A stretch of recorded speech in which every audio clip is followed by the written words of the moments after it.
শাড়ির কুচিগুলো এক হাতে ধরে তাড়াহুড়ো করে রিকশা থেকে নামলাম। তারপর যেই কলেজ গেট দিয়ে ভেতরে ঢুকবো অমনি একজনের মাথার সাথে জোরে বাড়ি খেয়ে ধপ করে নিচের মাটিতে পড়ে গেলাম। কিন্তু সে পাথরের মূর্তির মতো সোজা দাঁড়িয়ে আছে।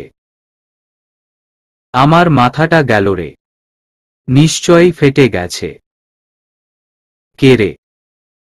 চোখে কি দেখেন না নাকি? আমার মাথা ফাটানোর দায় সম্পূর্ণ আপনার। কারো মাথার সাথে লাগলো নাকি লোহার সাথে তাই বুঝতেছি না। মাথা ধরে নিচে বসে বিলাপ করা শুরু করলাম। আমার মাথাটা নিশ্চয়ই ফেটে গেছে, প্রচুর ব্যথা করছে। কয়েক মিনিট তবদা মেরেছিল। আশেপাশের কোনো কিছুতে মনোযোগ দিতে পারছিলাম না। যখন হুঁশ এলো তখন চিৎকার করেই কথাগুলো বলে উঠলাম। সামনের মানুষটা আমাকে মাটির থেকে উঠানোর জন্য তার হাতটা আমার দিকে বাড়িয়ে দিল। আমি সশব্দে তার হাতে একটা চড় মেরে হাত সরিয়ে দিয়ে নিজেই উঠে দাঁড়ালাম। মাটি থেকে উঠে শাড়ি ঝাড়া দেওয়ায় মনোযোগ দিলাম। যার দরুন সামনে থাকা ব্যক্তিটাকে আর দেখা হলো না। Are you okay? তার প্রশ্ন শুনে চোখ দুটো ছোট ছোট করে তার দিকে রাগী লুকে তাকালাম। দুই হাত পকেটে গুজে একটা ছেলে আমার দিকে তাকিয়ে আছে। তার পেছনে আরো কতগুলো ছেলে। মাথায় বাড়ি খাওয়ার চক্করে আশেপাশের কোনো দিকে খেয়াল ছিল না আমার। শাড়ির আঁচলটা কোমরে গুজে দুই হাত কোমরে রেখে তাদের দিকে ঝগড়া করার ভঙ্গিতে বললাম, ইচ্ছে করে আমার মাথার সাথে আপনার মাথা বাড়ি খেয়ে এখন ভালো সাজা হচ্ছে। দিলোয়ান তো আমার শাড়ির অবস্থা খারাপ করে। আমার মাথাটা এখনো ব্যথা করছে। আপনার মাথাটা কি লোহা দিয়ে বানিয়েছেন নাকি? মেয়ে দেখলে কি হুঁশ থাকে না? সবসময় অজুহাত খুঁজেন কিভাবে মেয়েদের ডিস্টার্ব করা যায়। আমার শেষের কথা শুনে সবাই রেগে গেল। সাথের ছেলেগুলো আমার দিকে তেড়ে আসতেই সে ছেলেটা হাত বাড়িয়ে চোখের ইশারায় তাদের মানা করল। তারপর আমার দিকে তাকিয়ে অনেকটা রাগী কণ্ঠে বলে উঠল, আপনি কিন্তু এবার বেশি বলছেন। আমি একটুও বেশি বলছি না, যা সত্যি তাই বলছি। আপনাদের সাথে কথা বলার মতো কোনো মুডে আমি নেই, তাই রাস্তা মাপেন।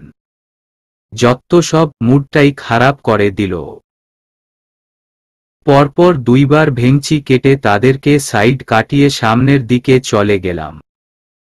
একবার পেছনে ঘুরে দেখি সবাই অবাক চোখে আমার দিকে তাকিয়ে আছে, কিন্তু কেন তা আমি জানি না। পেছনে তাকিয়ে হাঁটতে হাঁটতে সামনে আরেকজনের বুকের সাথে এসে মাথা বাড়ি খেল।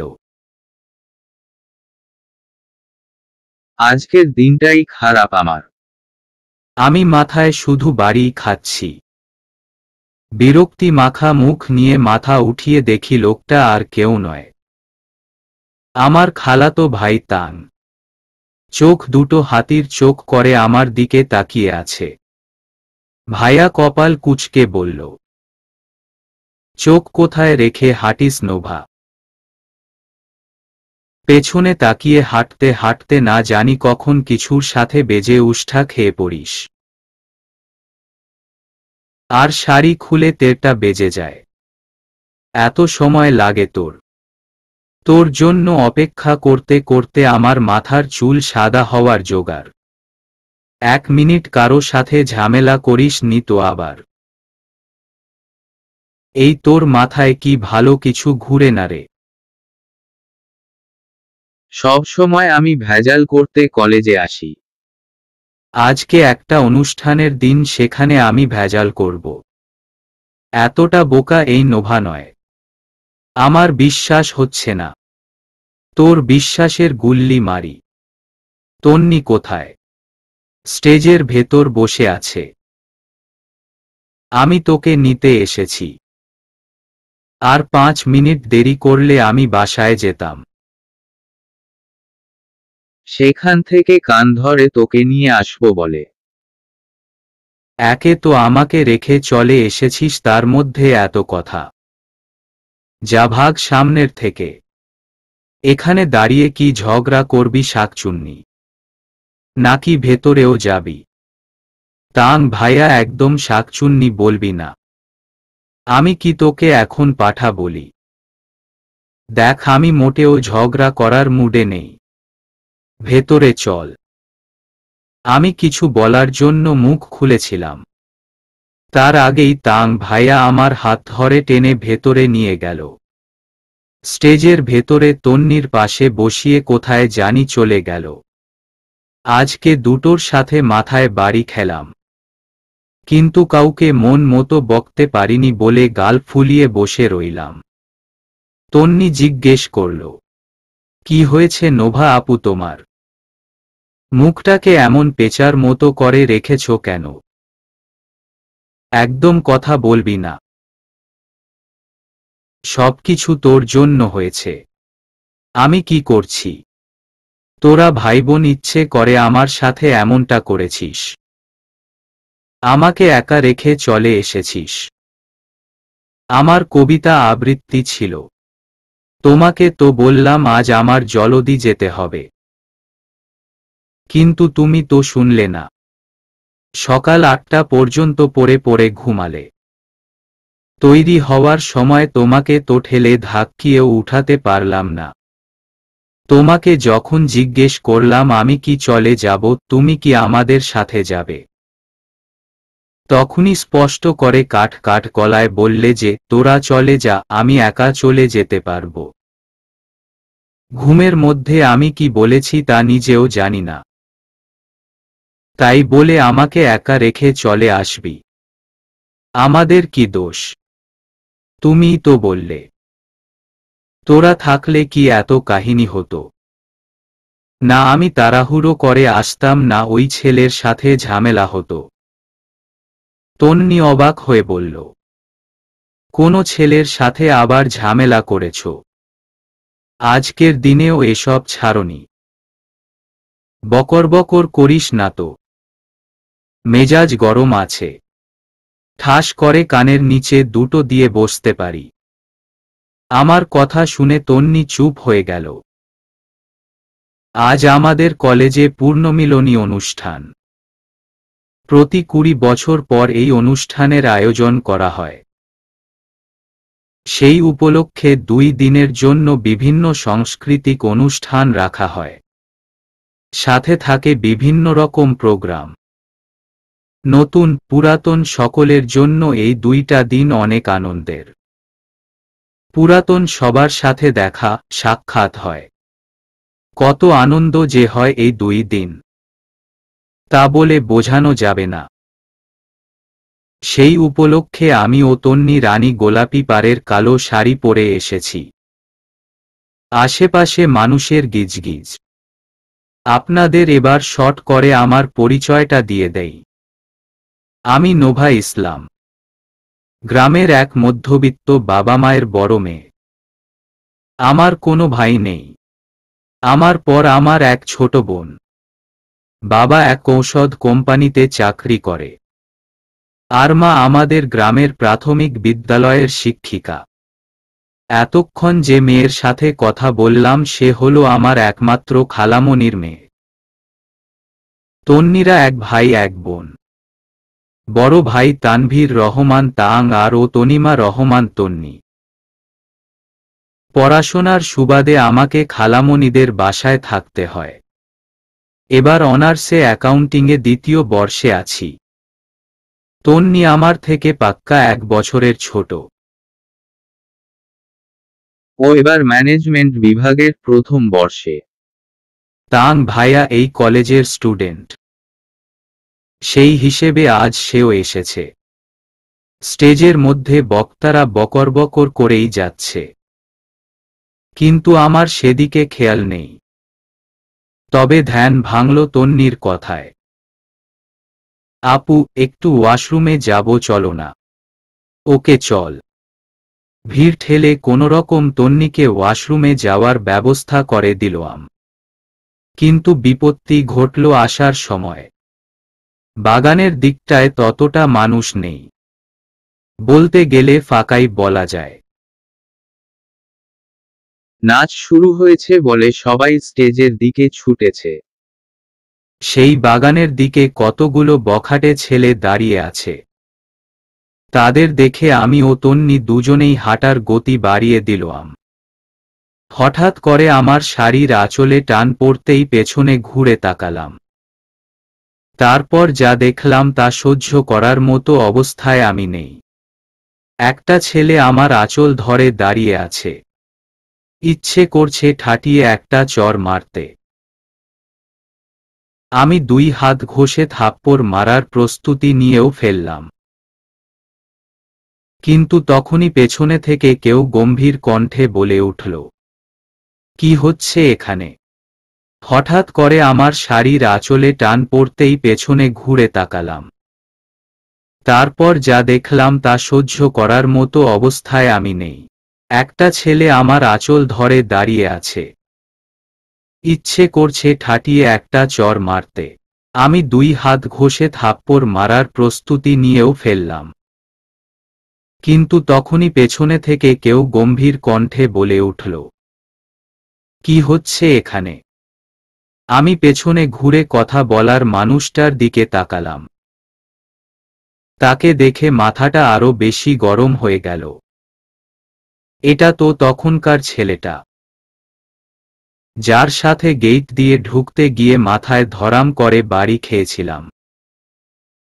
কি ছ্যাঁচড়া রে! এখন ফলো করতে করতে এখানেও চলে এসেছে।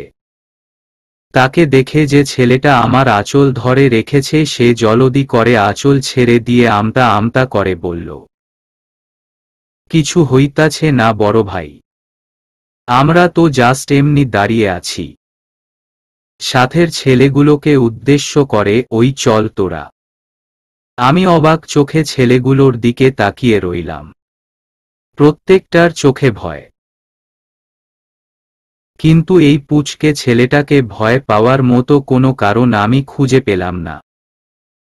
ছেলেগুলোকে দাঁড়িয়ে থাকতে দেখে সে হুঙ্কার মেরে বলল, এখনো দাঁড়িয়ে আছিস কেন? যা যা, যাচ্ছি ভাই, যাচ্ছি ভাই বলে 1 মিনিটও দাঁড়ালো না, পরিমরি করে ছুট লাগালো সামনের দিকে। আমি শুধু আহাম্মকের মতো কাহিনী দেখছি। পাশে তাকিয়ে তন্নিকে দেখে আরেক দফা অবাক। উড়ি মা! তন্নি লজ্জায় লাল নীল সিগন্যাল দিচ্ছে, 2 হাতে শাড়ির আঁচল পেঁচাচ্ছে আর ছেলেটার দিকে তাকিয়ে লজ্জা পাচ্ছে। আমি ওকে কনুই দিয়ে জোরে গুতা মেরে জিজ্ঞেস করলাম, এই তোর সমস্যা কি? তুই এরকম আজীব বিহেভ করছিস কেন? তন্নি লজ্জার হাসি দিয়ে আমাকে বলল, কিছু না আপু, কিছু তো আছে। কে রে এই ছেলেটা? ওকে দেখে সবাই এমন ভয় পেল কেন? তন্নি আমার কথার উত্তর দেওয়ার আগেই ছেলেটা আমার সামনে এসে তার ডান হাত বাড়িয়ে দিয়ে মুচকি হেসে বলল, হাই, আমি রওনক হাসান। আমি চোখ দুটো ছোট ছোট করে করা গলায় উত্তর দিলাম, তো আমি কি করব? না মানে পরিচিত হতে পারি না? কেন? আপনার সাথে আমি কেন পরিচিত হব? আজব, সামান্য একটা বিষয় নিয়ে আপনি এমন বিহেভ কেন করছেন? ভদ্রতার খাতিরে তো ধন্যবাদও বলেননি। আপনাকে ছেলেদের হাত থেকে বাঁচালাম। তার জন্য অন্তত ছোট করে একটা ধন্যবাদ জানাবেন। আমি কি বলেছি আপনাকে বাঁচাতে? আমি নিজেকে রক্ষা করতে পারি, তাই কাউকে দরকার নেই। এমন গায়ে পড়া ছেলে আমার একদম পছন্দ না। নিজ থেকে এসে হেল্প করে হাতেম তাই হয়ে যাননি। আমার কথা শুনে তন্নি চোখ মুখ উল্টে আমাকে মৃদু ধমকের সুরে বলল, আহাপু কি শুরু করলে? উনার সাথে এমন করে কথা বলছো কেন? তুমি জানো উনি কে? উনি কে তা জানার আমার কোনো দরকার নেই। উনি কোনো ভিআইপি পার্সন যে তাকে আমার চিনতে হবে। সে যদি কোনো রকস্টার গ্যাংস্টারও হয় তাতেও আই ডোন্ট কেয়ার। তুই এত এর পক্ষে কথা বলছিস কেন? তোকে কি বশীকরণের তাবিজ করেছে নাকি? তন্নি লজ্জামাখা মুখে মিনমিন করে বলল, তার থেকেও বেশি কিছু করেছে। এই তুই কি বললি? কিছু না আপু। তন্নির দিক থেকে ফিরে রৌনকের দিকে তাকিয়ে ঝাঝালো কণ্ঠে বললাম, এভাবে কি রাস্তার মাঝখানে সেজে দাঁড়িয়ে থেকে নিজের বাদর মুখাখানা দেখাতে থাকবেন নাকি সরে দাঁড়াবেন? রৌনক কপাল কুঁচকে দাঁতে দাঁত চেপে বলল, তুমি তো দেখছি বেশ ঝগড়ুটে। তার কথা শুনে আমি তেলেবেগুনে জ্বলে উঠলাম। সাহস কত বড় আমাকে ঝগড়ুটে বলে!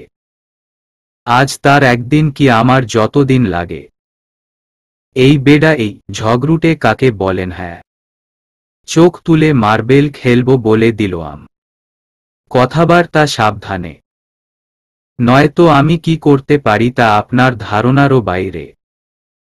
আর তুমি কি তুমি কি এটেনশন পাওয়ার জন্য প্রথমে একটু হিরোগিরি করলেন, এখন আবার আপনি থেকে তুমিতে নেমে গেছেন। কি ভাবছেন কিছু বুঝি না আমি? তন্নি আমার দুই বাহু ঝাঁকি দিয়ে বলল, কি শুরু করলে আপু? চুপ করো, নয়তো তুমি ঠিক থাকবে কিনা তাতে সন্দেহ আছে। এই চুপ একদম ভয় দেখাবি না আমায়। চলো তো তুমি এখানে থাকলে আজ বিশাল বড় ভেজাল করে ফেলবে। তন্নি আমার এক হাত টেনে নিয়ে যেতে লাগল। পেছনে থেকে রৌনক জোরে চেঁচিয়ে বলল, ও ঝগড়ুটে ম্যাম, অ্যাট লাস্ট নিজের নামটা তো বলে যাও। আমি তন্নির হাত থেকে নিজের হাত ঝাড়া মেরে ছেড়ে পেছনে দিকে ঘুরে বললাম, আমার কোনো নাম নেই। বাবা মা আকিকা দেওয়ার ভয় আমার নাম রাখেনি। যত সব ফালতু লোক। তুমি তো দেখছি বেশ তেরা। শুধু তেরা নই, বিশ্ব তেরা। তেরামি আমার রক্তে মিশে আছে। আরও কিছু বলতে চাইছিলাম, কিন্তু তার আগেই তন্নি আমার হাত ধরে সামনে টেনে নিয়ে গেল। কিছু দূর যেতেই তন্নির থেকে হাত ছাড়িয়ে ওকে রাগী গলায় বললাম, সমস্যা কি তোর? এত টানাটানি করছিস কেন? আমাকে কি লুটের মাল পেয়েছিস? কখন থেকে হাতটাকে টেনে বাহুর জয়েন্ট খুলে ফেললি? তুমি জানো রৌনককে? তুমি ওর সাথে ঝগড়া করতে গেলে কেন? তুইও কিন্তু আমাকে ইনডাইরেক্টলি ঝগড়ুটে বলছিস। এর ফল কিন্তু ভালো হবে না।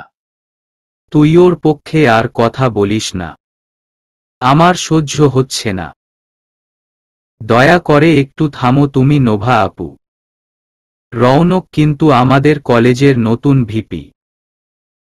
ও ঠিক কি করতে পারে তার বিন্দুমাত্র ধারণাও ওর নেই।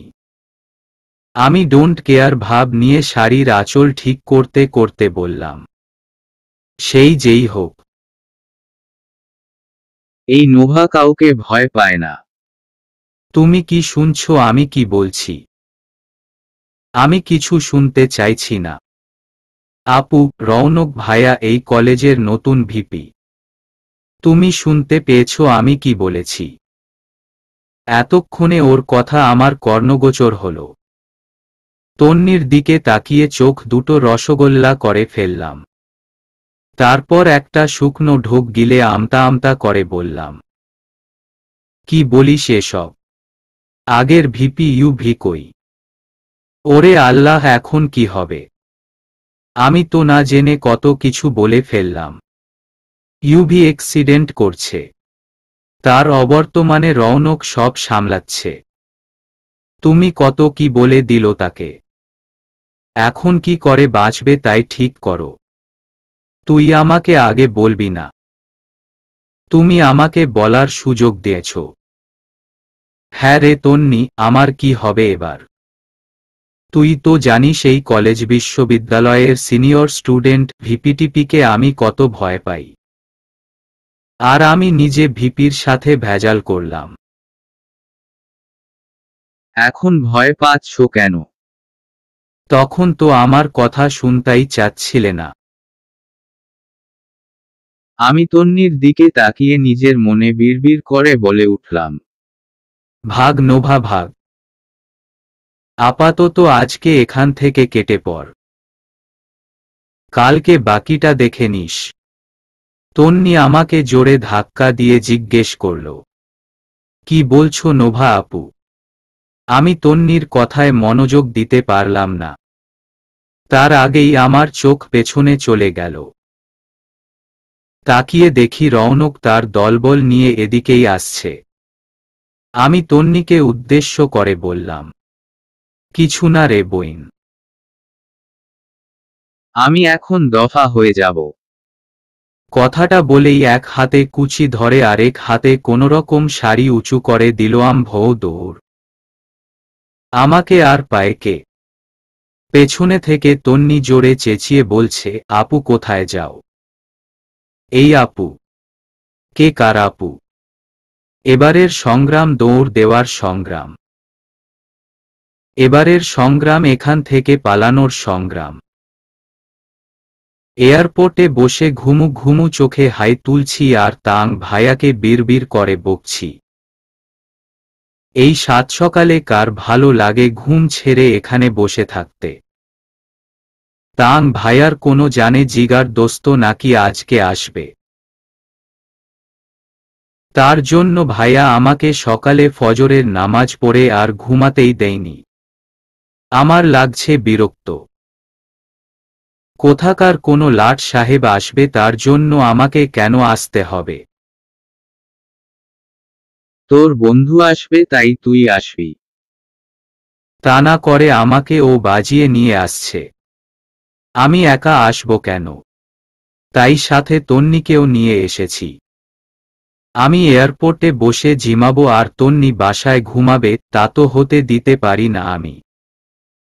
তাই তাং ভাইয়াকে বলে জোর করে ওকেও নিয়ে এসেছি। পৃথিবীতে তিনটা কাজে আমি অনেক বেশি এক্সপার্ট। এক তেরামি করাই, দুই ব্লকমেইল করাই, তিন ঘুমাতে। এই তিনটার মধ্যে ঘুম আমার ভীষণ পছন্দ। বাকি সব গোল্লায় যাক, ঘুম আমার সবার আগে।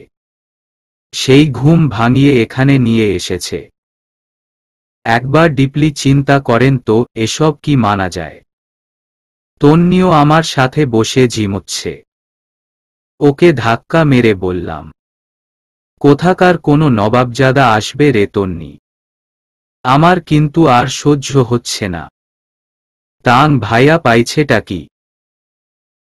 কখনো কোনো বন্ধুর সামনে আমাদেরকে যেতে দেয় না, আজ নিজে আমাদেরকে নিয়ে এসেছে। এখানে নিশ্চয়ই কোনো ঘাপলা আছে। তন্নি আমার দিকে রাগী লুকে তাকিয়ে বলল, তুমি আর কথা বলো না নোভাপু।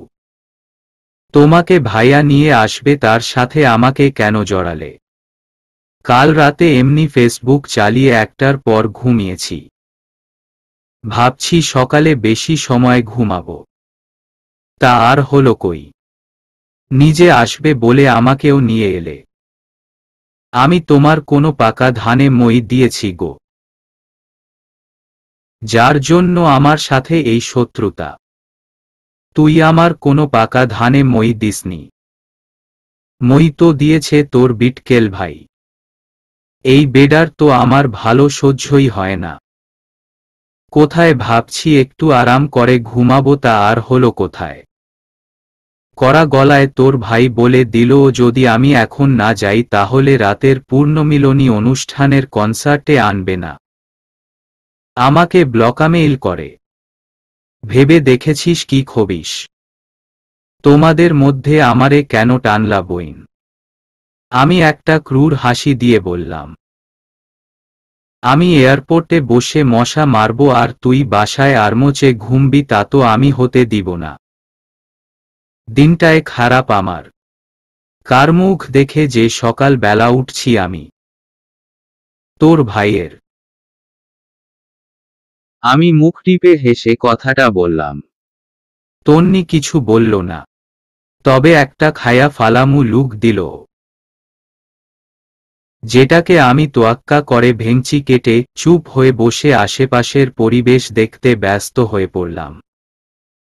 সময় এখন সকাল 6:55।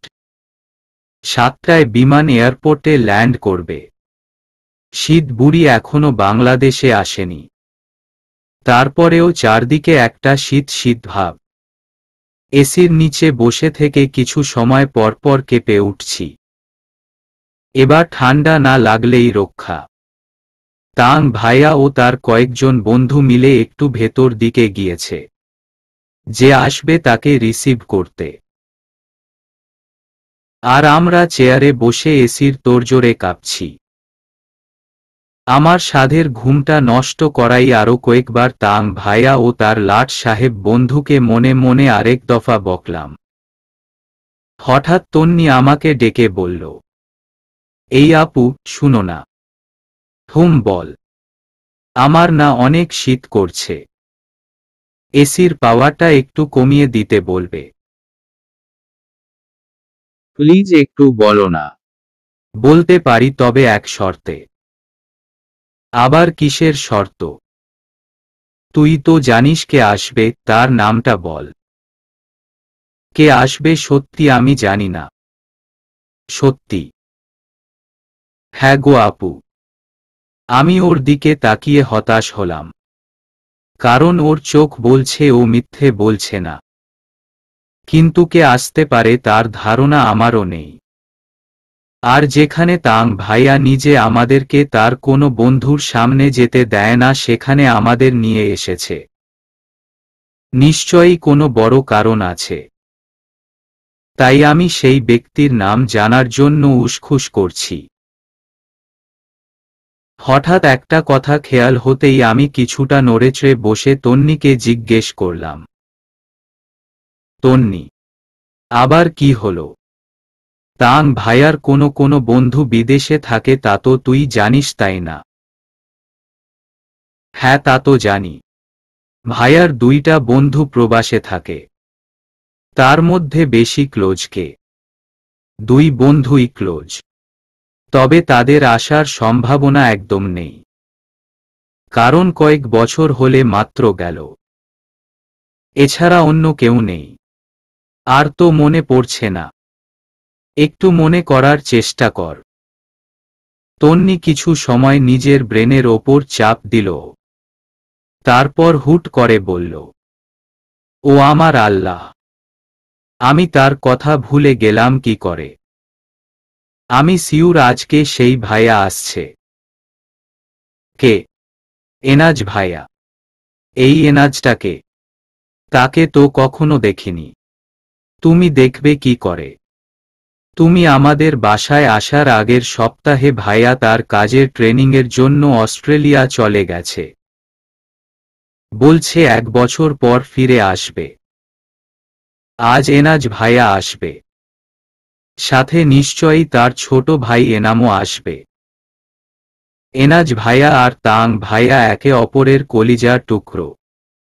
কলেজে তো তাদেরকে মানিকজোর নামে সবাই চিনত। ওহ আচ্ছা।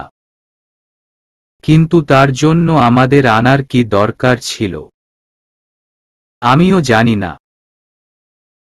আমাদের কথা বলার মাঝে তন্নি পেছনে তাকিয়ে অনেকটা জোরে চেঁচিয়ে বলল, ওই তো ভাইয়ারা চলে এসেছে। আমি তন্নির দিকে ঘুরেছিলাম।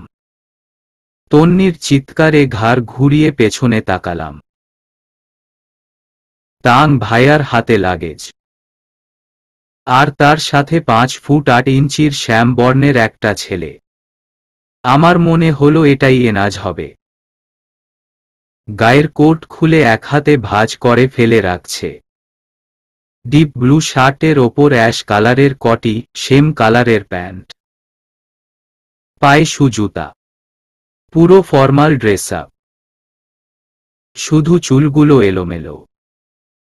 এক মুহূর্তের জন্য তার চুল দেখে আমার মনে হলো বিমানের পাখা ধরে ঝুলে এসেছে। তবে সে যাই হোক, আমি কিন্তু পুরো ফিদা। ছেলে দেখতে মাশাআল্লাহ। আমার পছন্দ হয়েছে, সাথে ক্রাশও খাইছি। এবার হাতে বাঁশ না ধরাইলেই হয়। তাং ভাইয়া আমাদের সামনে এসে বলল, কিরে চল, আজকে কি এখানেই থাকবি নাকি? কথাটা আমার কান দিয়ে ঢুকল না।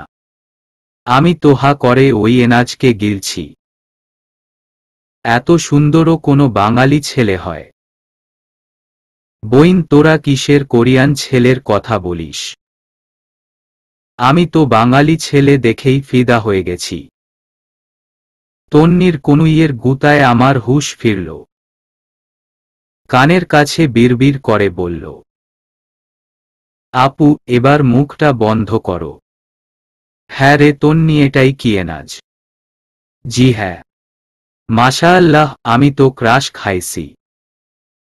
আমাকে এভাবে তাকিয়ে থাকতে দেখে এনাজ গলা খাকরি দিয়ে মোবাইলের দিকে তাকিয়ে তাং ভাইয়াকে বলল, তাং, মুখটা বন্ধ কর, মশা ঢুকবে তো। কথাটা যে আমাকে বলছে তা ভেবে আমি মুখ বন্ধ করে ফেললাম। তা দেখে সবাই মিটমিট করে হেসে উঠল। আমাকে অপমানের শোধ তুলে রাখব। ইস, কি ভাব! একবার আমার দিকে তাকায়নি। বাপরে কি ভাব! ভাবে লাভ নাই, টাকায় সব।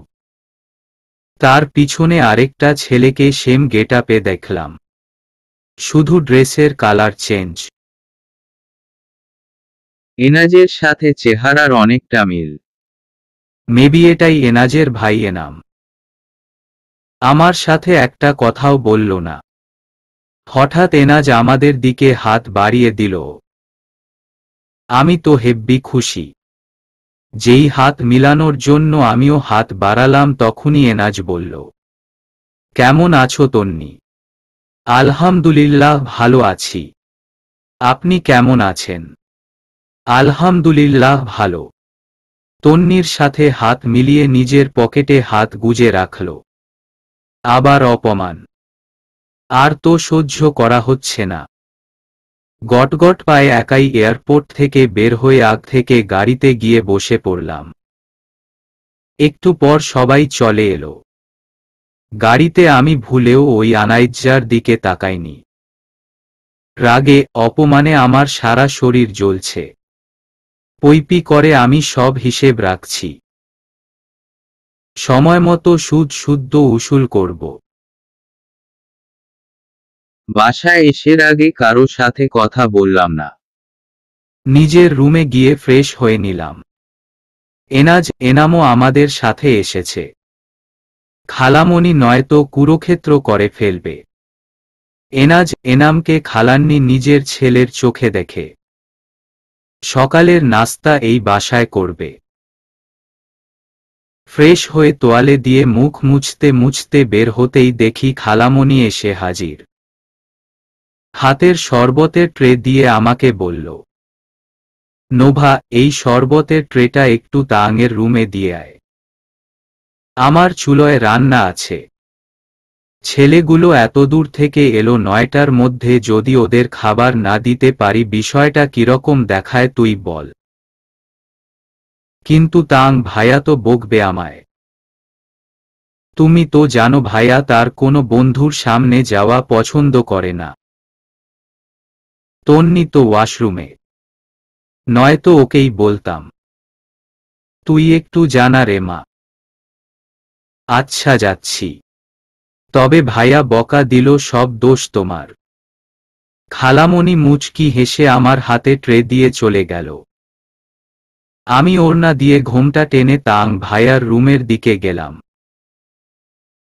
ইতিমধ্যে এনাজের আসার খবর শুনে তাদের সকল বন্ধু চলে এসেছে। দরজার সামনে আসতেই শুনতে পেলাম তাং ভাইয়া কিসের জানি অনুষ্ঠানের কথা বলছে। শুধু এতটুকু শুনতে পেয়েছি, কার শূন্যতে খাতনার কথা বলছে। কথায় আছে না, অতিরিক্ত এক্সাইটিং জন্মের খারাপ। আমি অতিরিক্ত এক্সাইটিং ঠেলায় শেষ অবধি উল্টো পাল্টা কথাই বলে দিলাম। আমি পুরো কথা না শুনে পর্দা ঠেলে ভেতরে ঢুকে বলে উঠলাম, তাং ভাইয়া তোর মুসলমানি অনুষ্ঠান কবে? কথায় আছে না অতিরিক্ত এক্সাইটিং জন্মের খারাপ। আমি অতিরিক্ত এক্সাইটিং ঠেলায় শেষ অবধি উল্টো পাল্টা কথাই বলে দিলাম। আমি পুরো কথা না শুনে পর্দা ঠেলে ভেতরে ঢুকে বলে উঠলাম, তাং ভাইয়া তোর মুসলমানি অনুষ্ঠান কবে? এক মুহূর্তের জন্য সব স্তব্ধ হয়ে আমার দিকে তাকিয়ে রইল। আর তাং ভাইয়া পারলে তখনই আমায় কাঁচা চিবিয়ে খেয়ে ফেলে। সবাইকে এভাবে তাকিয়ে থাকতে দেখে আমার হুঁশ ফিরল। আমি আসলে কি বলছি? 28 বছর এক ছেলের শূন্যতে খাতনা। তৌবা তৌবা। জিহ্বায় কামড় দিয়ে বোকার মতো দাঁড়িয়ে রইলাম। বাকি সবাই মিটমিট করে হাসছে। তাং ভাইয়া দাঁতে দাঁত চেপে ধমকের সুরে বলল, এদিকে আয়, তোকে বলছি অনুষ্ঠান কবে? এত শখ তোর? শখ এবার জন্মের মতো ঘুচাবো। আর তুই এখানে কি করিস? তোকে না বলছি আমার রুমে কেউ থাকলে পারমিশন ছাড়া আসবি না। তাহলে এখানে কি তোর? হে হে হে, আমি কিছু বলিনি ভাইয়া। এই যে তোদের শরবত। আমি এখন আসছি। Tata bye bye. শরবতের ট্রেটা টেবিলে রেখেই আমি দিলাম দৌড়। এখানে থাকলে আজকে আমি শেষ। আজকে আমি পলাতক আসামি হয়ে থাকব। নয়তো আমি মার্ডার হতে পারি। তখন আগামীকাল নিউজপেপারে বড় বড় অক্ষরে ছাপা হবে খালাতো ভাইয়ের হাতে এক অবলা শিশুর মৃত্যু। আসার আগে ভাইয়ার রুম থেকে উচ্চস্বরে হাসির শব্দ পেলাম। এখন নিশ্চয়ই তার হারামি বন্ধুগুলো এই কথার ভিত্তিতে তাং ভাইয়াকে পচানি দিবে। রুমে এসে ছিটকিনি আটকে হাঁপাতে লাগলাম। আরেকটু হলে আমার প্রাণপাখিটা উড়াল দিত। আমাকে হাঁপাতে দেখে তন্নি বলল, আপু তুমি এমন হাঁপাচ্ছ কেন? পাগলা কুকুর ধাওয়া করেছে নাকি? তোর ভাই কি পাগলা কুকুরের থেকে কম নাকি? আমার ভাইয়া আবার কি করল? কি করেনি তাই বল। তুমি কি তার বন্ধুদের সামনে গিয়েছিলে? হ্যাঁ গিয়েছিলাম। খালামণি জোর করে পাঠালো। বিশাল বড় এক ঘোমটা টেনে গিয়েছিলাম। যত বড় ঘোমটাই টানো কোনো লাভ নেই। ভাইয়ার পারমিশন ছাড়া তার বন্ধুদের সামনে গেছো তোমাকে আর আম্মুকে দুজনকে ইচ্ছে মতো হুইল পাউডার দিয়ে ধুবে। তুমি দেখে নিও। বইন আর ভয় দেখাইস না। একটু আগে যা করে আসছি তার জন্য আমি তোর ভাইয়ের হাতে মার্ডারও হতে পারি। ওইখানে গিয়েও ভেজাল করে আসছো। আমি তন্নিকে টেনে নিয়ে খাটে বসলাম। তারপর প্রথম থেকে সবকিছু খুলে বললাম। পুরো ঘটনা শুনে তন্নি চোখ দুটো রসগোল্লা করে আমার দিকে কিছু সময় তাকিয়ে রইল। ওর চোখের পলক পড়ছে না বলে আমি জোরে একটা ধাক্কা দিয়ে জিজ্ঞেস করলাম, এই তন্নি কি হয়েছে? কথা বলিস না কেন? আমার কিছু হয়নি নোভাপু। হবে তো তোমার। পিঠে ছালা বেঁধে রেখো। আমি বাবা এই ভেজালে নেই। তোমারটা তুমি সামলাও। আমি এমনি ভয় আছি আজ কলেজে গেলে রৌনক ভাইয়া কি করবে। সে তো তোমার সাথে সাথে আমাকেও চিনে রাখছে। একা পেলে নিশ্চয়ই তোমার শোধ আমার ওপর দিয়েও উঠাতে পারে। আপাতত সেসব চিন্তা বাদ। আমি এখন একটু ঘুমাবো। তুমি বেঁচে থাকলে আমায় 12টার দিকে উঠিয়ে দিও। কথাগুলো বলে তন্নি ধপ করে খাটে শুয়ে হাত পা মেলে দিল। আমি লাফ দিয়ে ওর সামনে গিয়ে ওর কান টেনে ধরে বললাম, এই ছেমরি, বেঁচে থাকলে মানে কি? হ্যাঁ আহা পুছারো। ব্যথা পাচ্ছি তো। তুই চাইছিস আমি তোর ভাইয়ের হাতে শহীদ হয়ে যাই? আমি ভালো করে বুঝতে পারছি তুমি যা উল্টো পাল্টা কাজ শুরু করছো তাতে তোমার ভাইয়ার হাতে উত্তম মধ্যম খাওয়া উচিত। আবার ভাইয়ের হয়ে ওকালতি করছিস। কানটা ছাড়ো নোভাপু। আমি কান ছেড়ে খাটের ওপর চুপ করে বসে রইলাম। ইদানিং সত্যি আমি উল্টো পাল্টা কাজ বেশি করছি।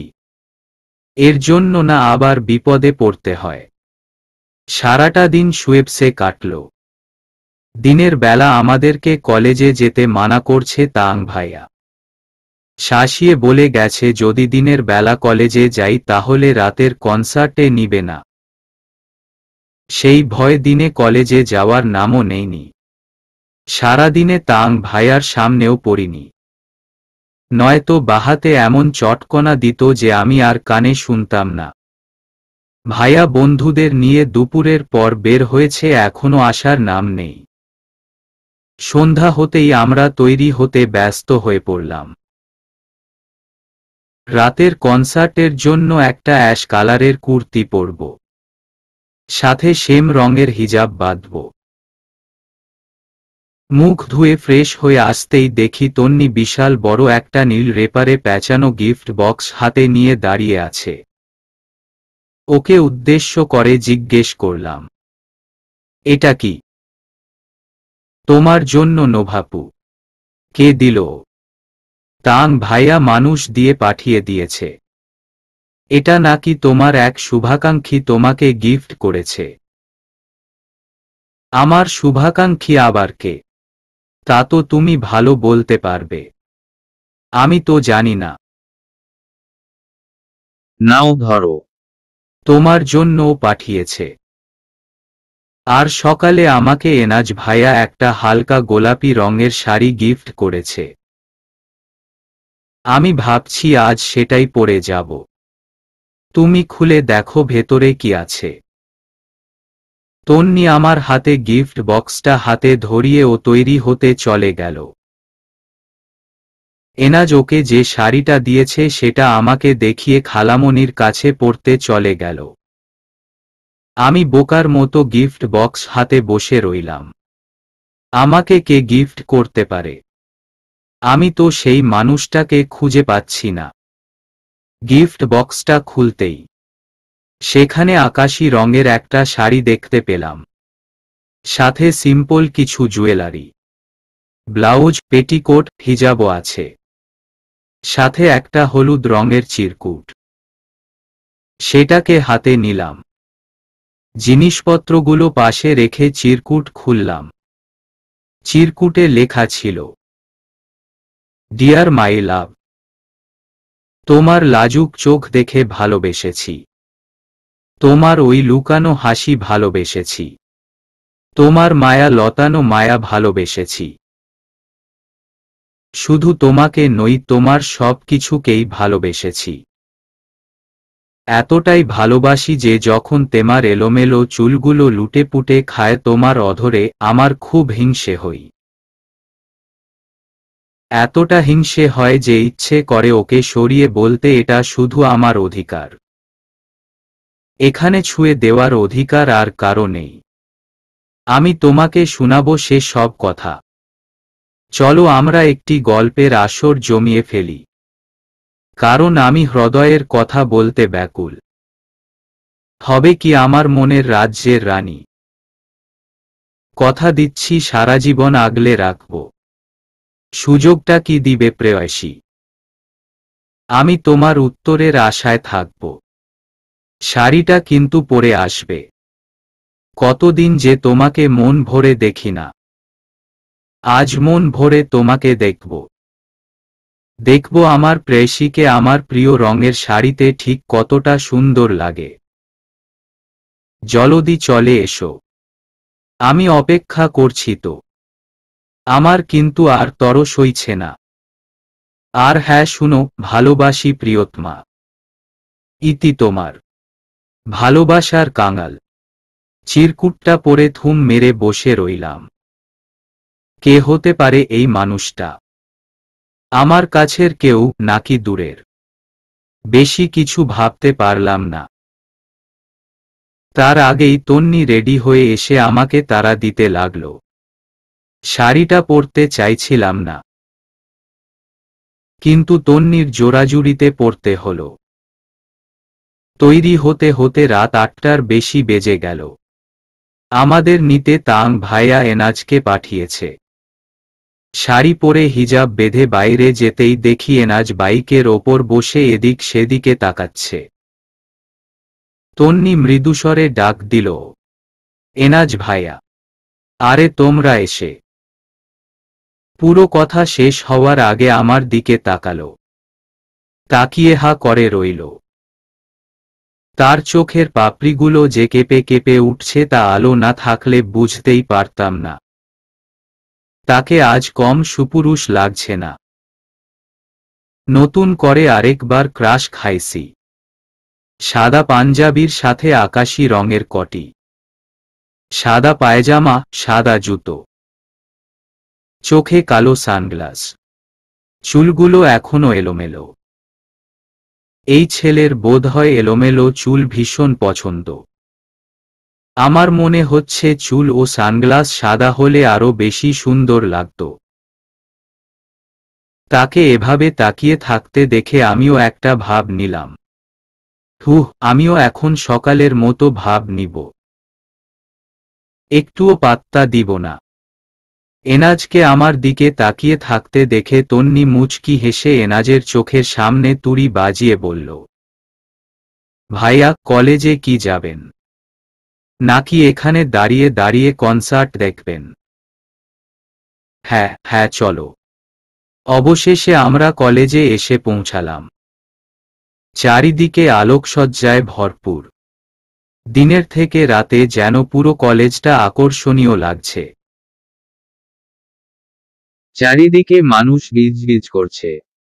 এনাজ বাইকের চাবিটা একজনের হাতে তুলে দিয়ে বাইক রেখে আসতে বলল। ছেলেটা চলে গেল। আশেপাশে তাকিয়ে ধীর গতিতে হাঁটতে লাগলাম। এনাজ আমাদের থেকে কিছুটা সামনে। পেছনে ঘুরে আমাদেরকে দেখল। তারপর হুট করে আমাদের সামনে এসে এক হাত ধরে টেনে সামনে নিয়ে যেতে লাগল। সে আমার হাতটা ধরতেই আমার সারা শরীরের 440 ডিগ্রি ভোল্টেজে শক খেলাম।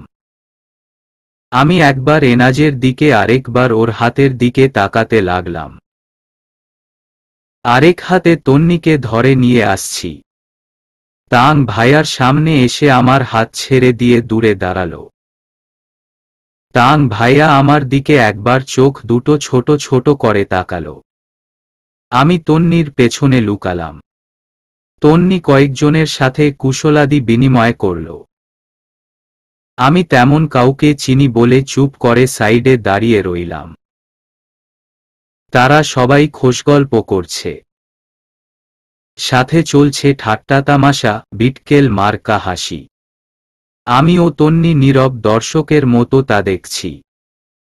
কথায় কথায় তাং ভাইয়ার এক বন্ধু তাং ভাইয়াকে উদ্দেশ্য করে বলল, দোস্ত তোরে কিন্তু আমি মাইরাই ফালামু। তুই কিন্তু এখনো ওই বিষয়টা ক্লিয়ার করিসনি। আমি ফট করে চোখ দুটো বড় বড় করে জোরে চেঁচিয়ে বলে উঠলাম, ভাই ওরে মাইরা ফালান নয়তো কাইটটা ফালান, কিংবা বেইচা দেন। তাতে আমার কিচ্ছু আসে যায় না। কিন্তু দয়া করে ওর কিডনি দুটোর যাতে কিছু না হয়। ওই দুটো আমাকে দিয়ে দিয়েন। আমার বহুদিনের শখ ওর কিডনি দুটো বেচে আইফোন কিনব। আপনারা প্লিজ আমার এই অনুরোধটা রাইখেন। আমার আইফোন কেনার শখটারে মাটি কইরেন না। আমি তাং ভাইয়ার কিডনি বেচে আইফোন কিনতে চাই। আমি ফট করে চোখ দুটো বড় বড় করে জোরে চেঁচিয়ে বলে উঠলাম, ভাই ওরে মাইরা ফালান নয়তো কাইটটা ফালান, কিংবা বেইচা দেন। তাতে আমার কিচ্ছু আসে যায় না। কিন্তু দয়া করে ওর কিডনি দুটোর যাতে কিছু না হয়। ওই দুটো আমাকে দিয়ে দিয়েন। আমার বহুদিনের শখ ওর কিডনি দুটো বেচে আইফোন কিনব। আপনারা প্লিজ আমার এই অনুরোধটা রাইখেন। আমার আইফোন কেনার শখটারে মাটি কইরেন না। আমি তাং ভাইয়ার কিডনি বেচে আইফোন কিনতে চাই। আমার কথা শুনে সবাই হো হো করে হেসে উঠল। আমিও তাদের সাথে তাল মিলালাম। কিন্তু বেশি সময় দাঁত কেলানো হলো না। তাং ভাইয়ার দিকে তাকিয়ে দমে গেলাম।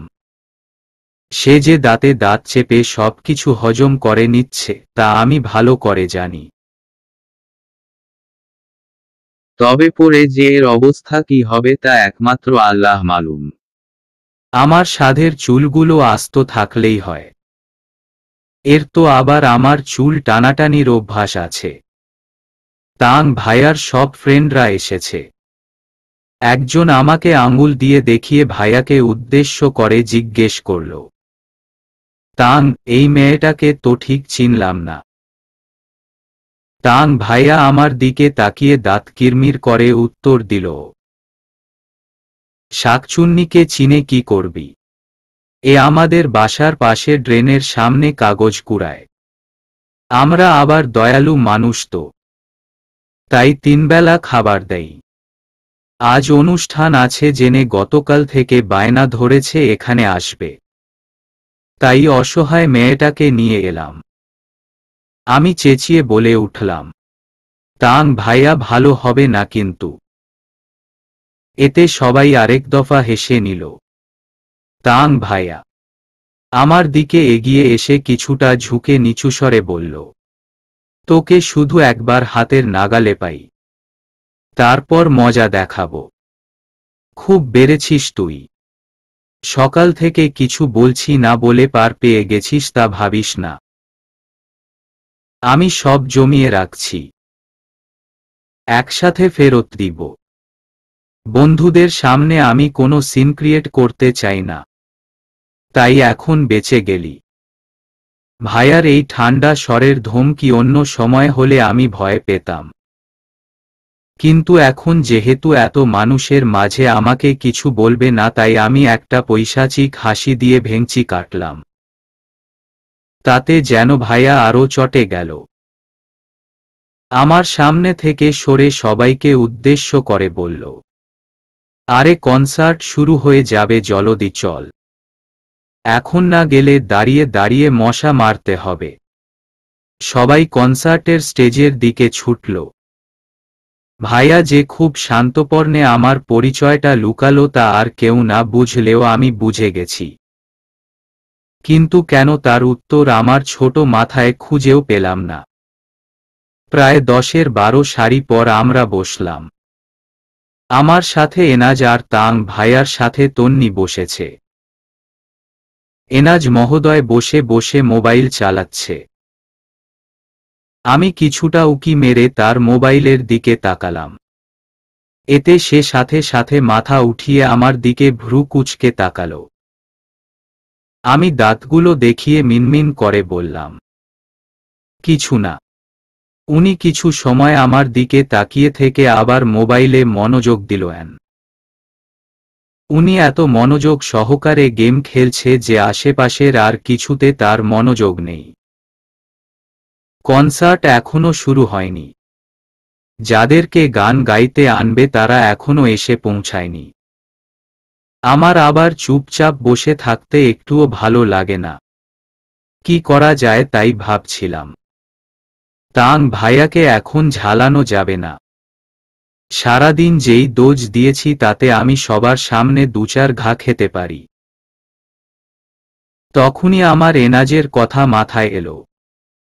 আমি এনাজকে জ্বালানোর উদ্দেশ্য বলে উঠলাম, কি খেলেন ভাইয়া? আমার কথা শুনে এনাজ এমন করে তাকালো মনে হয় আমি না জানি কত বড় অপরাধ করে ফেলেছি।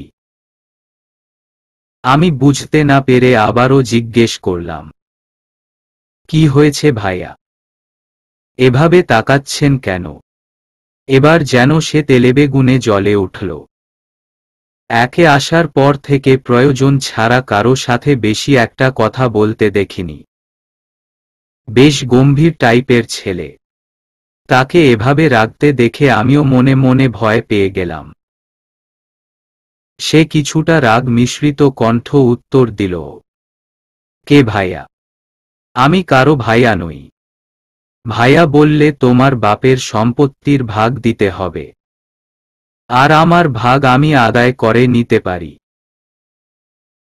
তাই পরের বার ভাইয়া বললে সোজা তোমার বাবার কাছে গিয়ে সম্পত্তির ভাগ নিব। So be careful. আমাকে ভাইয়া বলে ডাকবে না। তাহলে কি আঙ্কেল বলবো নাকি মামা? এই মেয়ে আমাকে দেখে কি তোমার আঙ্কেল কিংবা মামার বয়সী মনে হয়? আপনিই তো বললেন ভাইয়া বলতে না। আপনাকে ডাকতে হলে তো আমাকে কোনো কিছু সম্বোধন করতে হবে। নাম ধরে তো ডাকতে পারি না আমি। তাই আঙ্কেল বা মামা বেটার। তোমাকে কিছুই বলতে হবে না। আমার নাম ধরে ডেকো। তৌবা তৌবা, কি বলেন? আপনি আমার বড়। আপনাকে কি আমি নাম ধরে ডাকতে পারি? এতে আপনাকে অসম্মান করা হয়। তুমি আবার সম্মান অসম্মানও বুঝো নাকি? দেখুন, আমি শুধুমাত্র তাং ভাইয়ার সাথেই মজা করি। এছাড়া বাকি সবাইকে যথাসাধ্য সম্মান করার চেষ্টা করি। তাই তাং ভাইয়া আর আমার বন্ডিং দেখে কখনো আমাকে বিবেচনা করবেন না। খুব বুঝতে পারছি। তবে তুমিও আমায় কোনো ভাইয়া, মামা, আঙ্কেল এসব নামে ডাকতে পারবে না। মন চাইলে নাম ধরে ডাকবে, নয়তো কোনো কিছু বলে ডাকতে হবে না। আপনার পুরো নাম কি? কেন? আরে বলুন না। এনাজ আহমেদ। এনাজ নামটা কি এ দিয়ে নাকি ই দিয়ে? এ দিয়ে। কিন্তু এনাজ লিখতে তোই হয়। হ্যাঁ হয়। কিন্তু আমার বাবা মা ছোটবেলায় এ দিয়ে রেখেছে, তাই আমার নাম হলো এনাজ। অনেক সময় আমরা এক এক নামের উচ্চারণ এক একভাবে করি, তার ক্ষেত্রে এক এক অক্ষর ব্যবহার করি। আমার এক ফ্রেন্ডের নাম অনন্যা। ওর নামটা কিন্তু ও দিয়ে হওয়ার কথা ছিল, কিন্তু ওর নামটা এ দিয়ে লিখতে হয়। এটা যার যার ইচ্ছা, যে যেভাবে তাদের সন্তানের নাম রাখে, তাই বলে কোনোটাই ভুল নয়। আমার নামও তাই এনাজ, নট এনাজ, বুঝতে পেরেছ? আরেকটা উদাহরণ দেই তোমাকে, তোমার বোনের নাম তো ইভা। ইভা লিখতে আই হওয়ার কথা, কিন্তু ই দিয়ে কেন লিখো? তাহলে তো এভা হয়ে যাবে। এখানে ই শব্দটা বাংলার ই শব্দ উচ্চারিত হয়েছে, তাই বলে কি ওর নাম ভুল নাকি? না, ভুল নয়। কিন্তু আমার বোনের নাম আপনি জানলেন কি করে? তাং বলেছে, এ দিয়ে আপনার নাম। তাই তো। হ্যাঁ। এনাজ আহমেদ লিখতে তাহলে দুটো এ ব্যবহৃত হয়, তাই আমি আপনাকে এটু বলে ডাকব। তাহলে আপনাকে নাম ধরেও ডাকতে হলো না, আর ভাইয়া, মামা, চাচাও বলতে হলো না। As your wish. না, এটা অনেক ভালো নাম হয়ে যায়। আমি বরং আপনাকে এনজিও সংস্থা বলে ডাকব। আর রাগ উঠলে আনাইজ্জা কলা। কি বললে? না, কিছু না। আপনি গেমে হেরে যাচ্ছেন, সেদিকে নজর দিন। এনাজ কিছু সময় কপাল কুঁচকে আমার দিকে তাকিয়ে আবার খেলায় নজর দিল। আমরা যেদিকে বসেছি সেখানকার ঘাসগুলো অনেক বড় বড়। হঠাৎ আমার পায়ের কাছে কিছু একটার সুরসুরি পেতেই আমিও মাগবলে লাফিয়ে উঠলাম। এতে আশেপাশের সবাই আমার দিকে তাকিয়ে রইল। তাং ভাইয়া, এনাজ দুজনেই একসাথে বলে উঠল, কি হয়েছে? পায়ের কাছে কি জানি লাগলো। আশেপাশের সবাই জিজ্ঞেস করছে কি হয়েছে, কি হয়েছে। তাং ভাইয়া বলল, কিছু হয়নি, আপনারা আপনাদের কাজে মনোযোগ দিন। তারপর আমার দিকে তাকিয়ে রাগী কণ্ঠে বলল, এত জোরে চেঁচিয়ে ছাগলের মতো ম্যা ম্যা করছিস কেন? আমার পায়ে কি জানি লাগলো। আমি এখানে বসবো না। কুটুস করে একটা কামড়ও দিয়েছে। এনাজ ব্যস্ত হয়ে জিজ্ঞেস করল, কোথায় কামড় দিয়েছে? অনেক জ্বালা করছে। বরফ ধরতে হবে নাকি? আমি মুখ ফুলিয়ে উত্তর দিলাম, কিছুই করতে হবে না। তারপর ধপ করে চেয়ারে বসে পড়লাম। এবার ঘটল আরেক বিপত্তি। একজন চেয়ার রাখতে গিয়ে আমার পায়ের ওপর রেখে বসে পড়ল। চেয়ারের এক পায়া আমার পায়ের ওপর রাখা। আবারও চেঁচিয়ে উঠলাম। পেছনে থেকে চিৎকারের শব্দ পেয়ে লোকটা জলদি তার চেয়ার ছেড়ে দাঁড়িয়ে গেল। ততক্ষণে আমার পায়ে ভালো ব্যথা পেয়ে গেছি। তাং ভাইয়া ও এনাজ দুজনে একসাথে লোকটাকে ইচ্ছে মতো ধুলো। আমি পা ধরে চেয়ারে বসে আছি।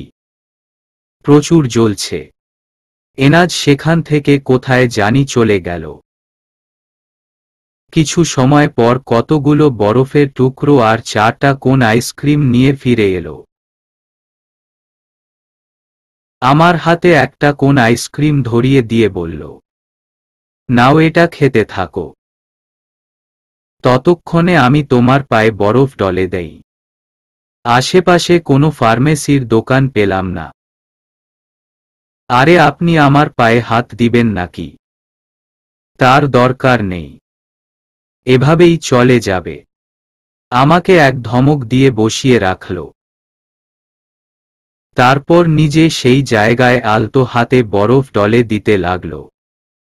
বরফ ডলায় ব্যথা অনেকটা কমল। সাথে ফোলাটাও। তন্নি এতক্ষণ 2 কানে ইয়ারফোন গুজে হাই ভলিউমে গান শুনছিল। আর মোবাইলে কারো সাথে চ্যাটিং করছিল। তাই এসবের কিছুই জানে না। আইসক্রিম নিতে ওকে হাত দিয়ে ধাক্কা দিতেই ওর হুঁশ ফিরল। কানের থেকে ইয়ারফোন খুলে আমাকে জিজ্ঞেস করল, তোমার পায়ে কি হয়েছে নোভাপু? এনাজ ভাইয়া তোমার পা ধরে কি করছে? মাফ চাচ্ছে নাকি সালাম করছে? আমি ওর পিঠে দুম করে এক কিল বসিয়ে দিয়ে বললাম, কিছু করছে না। তুই বরং তোর কাজ কর। কিছু সময়ের মধ্যে কনসার্ট শুরু হয়ে গেল। কয়েকটা পারফরম্যান্সের পর এখন একটু বিরতি দিয়েছে। কিন্তু আমার প্রচণ্ড খিদে পেয়েছে। দুপুরে কিছু খাইনি। ভেবেছিলাম কনসার্টে আসার আগে খেয়ে নিব। কিন্তু তাড়াহুড়োয় সব লণ্ডভণ্ড। পেটের ভেতর আমার ইঁদুরে ড্রাম পেটাচ্ছে। আমি তাং ভাইয়াকে জোরে চেঁচিয়ে জিজ্ঞেস করলাম, ভাইয়া কনসার্ট শেষ হলে কি আমাদের বিরিয়ানি দিবে না? আমি কিন্তু বিরিয়ানি না নিয়ে বাসায় যাব না। কিছু সময়ের মধ্যে কনসার্ট শুরু হয়ে গেল। 2টা পারফরম্যান্সের পর এখন একটু বিরতি দিয়েছে। কিন্তু আমার প্রচণ্ড খিদে পেয়েছে। দুপুরে কিছু খাইনি। ভেবেছিলাম কনসার্টে আসার আগে খেয়ে নিব। কিন্তু তাড়াহুড়োয় সব লণ্ডভণ্ড। পেটের ভেতর আমার ইঁদুরে ড্রাম পেটাচ্ছে। আমি তাং ভাইয়াকে জোরে চেঁচিয়ে জিজ্ঞেস করলাম, ভাইয়া কনসার্ট শেষ হলে কি আমাদের বিরিয়ানি দিবে না? আমি কিন্তু বিরিয়ানি না নিয়ে বাসায় যাব না। আমার কথা যারা যারা শুনছে তারা সবাই আমার দিকে গোল গোল চোখ করে তাকিয়ে রইল। তাং ভাইয়া তো রেগে বোম। চোখ পাকিয়ে বলল, তোর ভাসুরের বিয়ে লাগছে তো, তাই এখানে বিরিয়ানির আয়োজন করে রাখছে। এই অনুষ্ঠানের জন্য আমাদের থেকে 500 করে টাকা নিয়েছে। এখন বিরিয়ানি না দিলেও আমি এখান থেকে এক পাও সরব না। হ্যাঁ, আমিও তো বললাম। তোর ভাসুরের বিয়ে আজ। তোকে দিবে না তো কাকে দিবে বল? পুরো ডেকচি তোকে দিয়ে দিবে। এভাবে বলছিস কেন? আমার অনেক ক্ষুধা লেগেছে তাং ভাইয়া। তাই তো কথাটা বললাম। আমার তো খেয়াল নেই যে কনসার্টে বিরিয়ানি বিতরণ করে না। যদি করে তাহলে তুই লাইনে দাঁড়িয়ে আমার জন্য নিয়ে আসিস। তোকে আমি বিরিয়ানির ডেকচিতে বসিয়ে দিব। আমিও দেখি তুই কত বিরিয়ানি খেতে পারিস। আমি ঠোঁট উল্টে বাচ্চাদের মতো করে বসে রইলাম। হঠাৎ উত্তর দিক হতে একটু ঝামেলার ইঙ্গিত পাওয়া গেল। সারা কলেজ ছেয়ে গেল, মারামারি লেগেছে। উৎসুক জনতা সেদিকে ছুটল, সাথে তাং ভাইয়াও। এনাজ তো কনসার্ট দেখছেই না, বরং মোবাইলে গেমস খেলতে মনোযোগী। আমার জুতার ভেতরে ছোট কঙ্কর জাতীয় কিছু একটা ঢুকেছে, যেটা কিছু সময় পরপর আমাকে জ্বালাতন করেছে। আমি সেটা বের করতে আস্তে করে খুঁড়িয়ে খুঁড়িয়ে স্টেজের বাইরে চলে এলাম, যাতে এনাজ টের না পায়। আসলে দুই সারির মাঝে এতটা কম গ্যাপ যে উবু হয়ে জুতা থেকে কঙ্কর বের করা সম্ভব নয়। জুতা খুলে বেশ কয়েকবার ঝাড়া দিলাম। এদিকটায় একটু আগে মানুষ থাকলেও এখন পুরো ফাঁকা। সবাই মারামারি দেখতে চলে গেছে। আমি জুতার কঙ্কর বের করতে এতটাই ব্যস্ত ছিলাম যে আশেপাশে কোনো দিকে তাকাইনি। দাঁড়িয়ে যেই জুতা পরব তখনই কোথা থেকে একটা ছেলে দৌড়ে এসে আমাকে সাইড কাটিয়ে চলে গেল, যাতে হালকা করে আমাদের দুজনের সাথে ধাক্কা লাগল। তার দৌড়ের গতিতে আমি নিচে পড়তে পড়তে নিজেকে ব্যালেন্স করে ফেলায় আর পড়লাম না। সে সম্ভবত দৌড়ে ভেতর দিকে যেতে নিয়েছিল। সে আমার দিকে তাকিয়ে বলল, সরি বোন। কথাটা বলে 1 মিনিটও দেরি করল না, আবার ভেতর দিকে দৌড় দিল। আমি শুধু নিজের মনে বললাম, আজব তো, সে ততক্ষণে বহু দূর চলে গেছে। আমি আহাম্মকের মতো দাঁড়িয়ে রইলাম।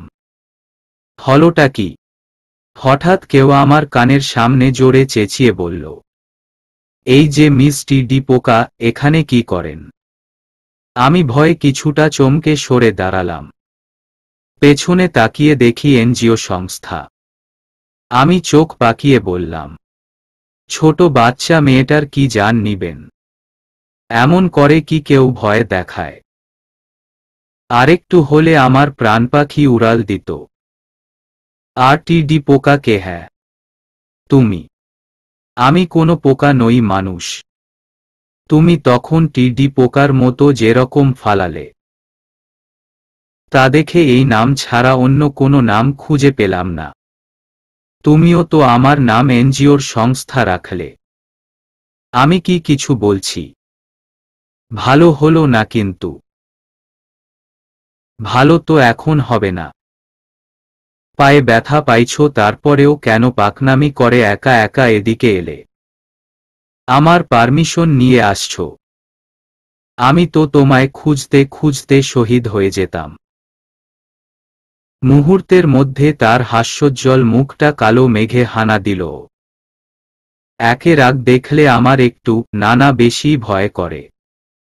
সবার সাথে কি সুন্দর হাসি মুখে কথা বলে, আর আমার সাথে তেজ দেখায়। সবার সাথে নরম, আমার সাথে গরম। এমনি ক্ষুধা লাগছে, তার মধ্যে আবার বকা শুনতে হবে।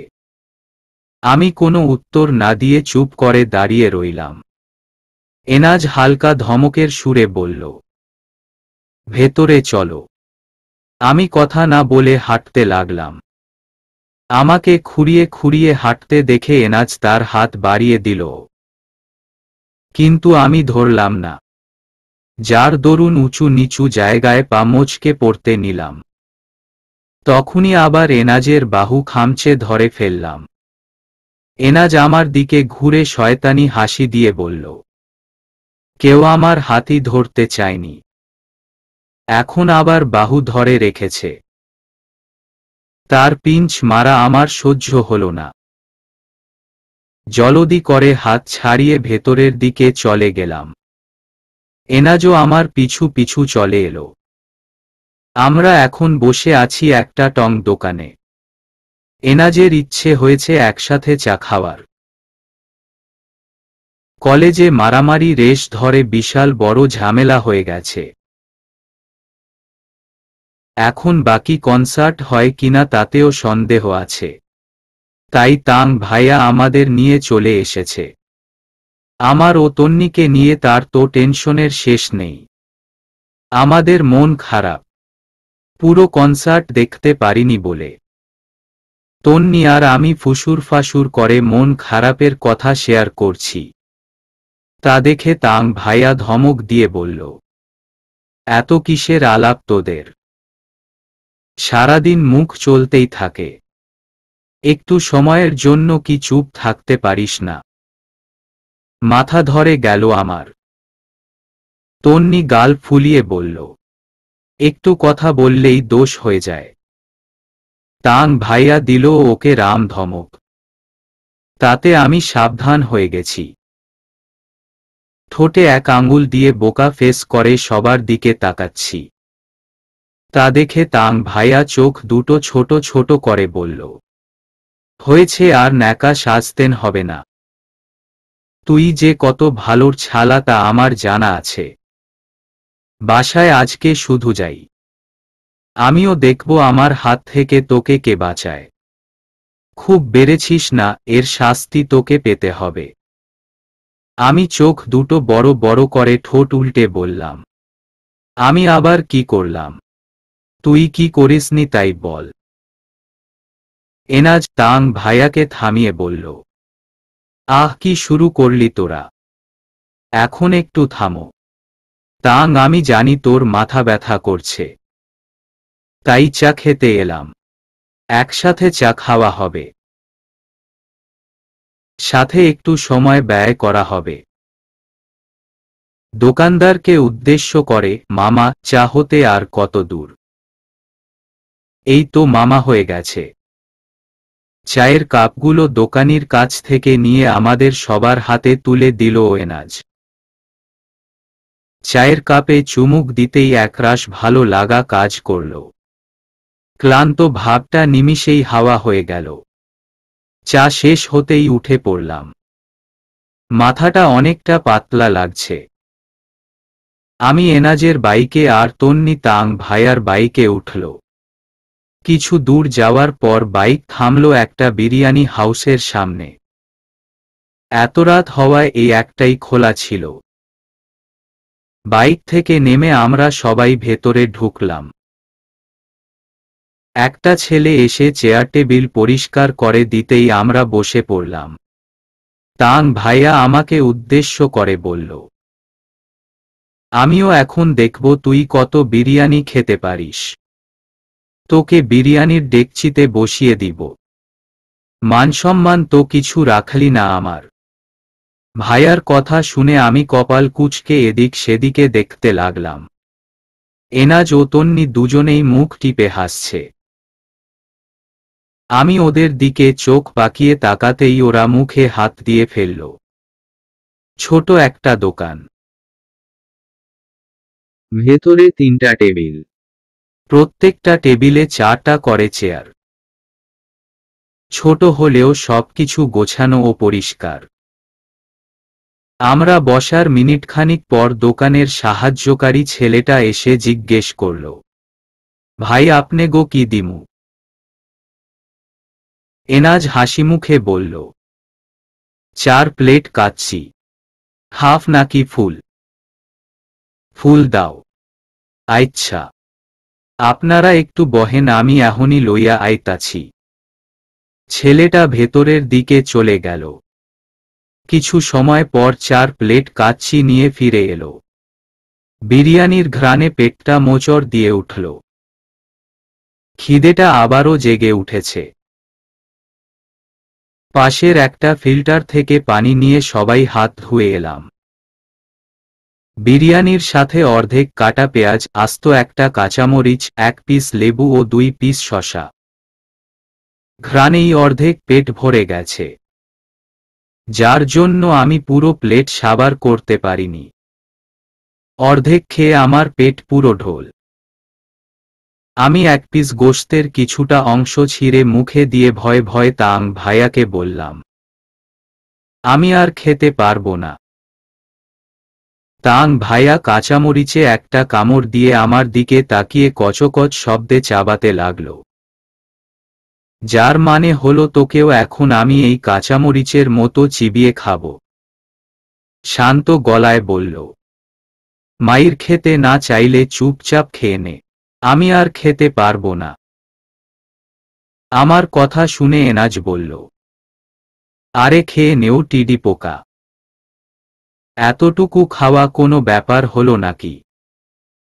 তন্নিও আমার সাথে সুর মিলিয়ে বলল, আমিও খেতে পারবো না ভাইয়া, পেট ভরে গেছে।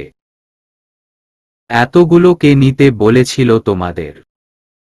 আমাদের জন্য হাফ প্লেট করে নিতে। তাং ভাইয়া বলল, আমার মানসম্মান তো কনসার্টে খেয়ে এসেছিস, তা খেয়েই তো পেট ভরে গেছে, এখন বিরিয়ানি খাবি কি করে? তবে তোরা খাবি না তো তোদের ঘাড়ে খাবে। এমনভাবে একজন বিরিয়ানির কথা বলেছে যেন বাপের জন্মে বিরিয়ানি খায়নি। জলদি খা, নয়তো আমার হাত চলবে। এনাজ বলল, থাক তাং, জোর করিস না, এগুলো জোর করে খাওয়ার মতো জিনিস না, পরে দেখা যাবে বেশি খাওয়ার জন্য অসুস্থ হয়ে যাবে। তুই এদের চিনিস না, এরা ডায়েট করে, খেলে তো মোটা হয়ে যাবে, তখন ফিগার নষ্ট হয়ে যাবে না। এর জন্য খেতে চাইছে না। তাং ভাইয়া তোকে এসব কে বলেছে? কারো বলতে হবে না, আমি জানি। কথা না বলে প্লেট এদিকে দে, আমার খাবার নষ্ট করা একদম পছন্দ না। আমি শয়তানি হাসি দিয়ে বললাম, হইছে আর ঢং করতে হবে না, নিজে তো পুরো ডেকচি খেতে পারবি, তবে দেহের দিকেও একটু তাকাস, দিনকে দিন তো ফুলে ঢোল হচ্ছিস, হাতির মতো শরীর অলরেডি হয়ে গেছে, এভাবে চলতে থাকলে রুমের দরজা কেটে তোকে বের করতে হবে। তন্নি মুখ টিপে হেসে উঠল। এনাজ একবার আমার দিকে তাকিয়ে আরেকবার তাং ভাইয়ার দিকে তাকিয়ে মিটমিট করে হাসতে লাগল। তাং ভাইয়া বলল, আরেকটা কথা বলবি তো সব তোকে খেতে হবে। জলদি দিল, খাবো নয়তো তোকে খাওয়াবো। আমি খুশি হয়ে বললাম, হ্যাঁ নিয়ে নে। আমরা দুজনেই সাইড করে খেয়েছি, বাকিগুলো ভালো আছে। খাবার শেষ হওয়ার পর আমরা আবার বাইকে চড়ে বসলাম।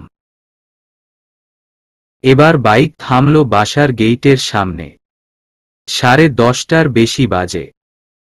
এনাজ চলে যেতে চাইলে তাং ভাইয়া রাগারাগি করল। তাং ভাইয়ার রাগের কারণে রাতটা আমাদের বাসায় থাকার জন্য রাজি হল এনাজ। রুমে ঢুকে সবকিছু খুলে এদিকে সেদিকে ছড়িয়ে ছিটিয়ে রেখে ফ্রেশ হতে গেলাম। আজ আর কিছু গুছাতে পারবো না।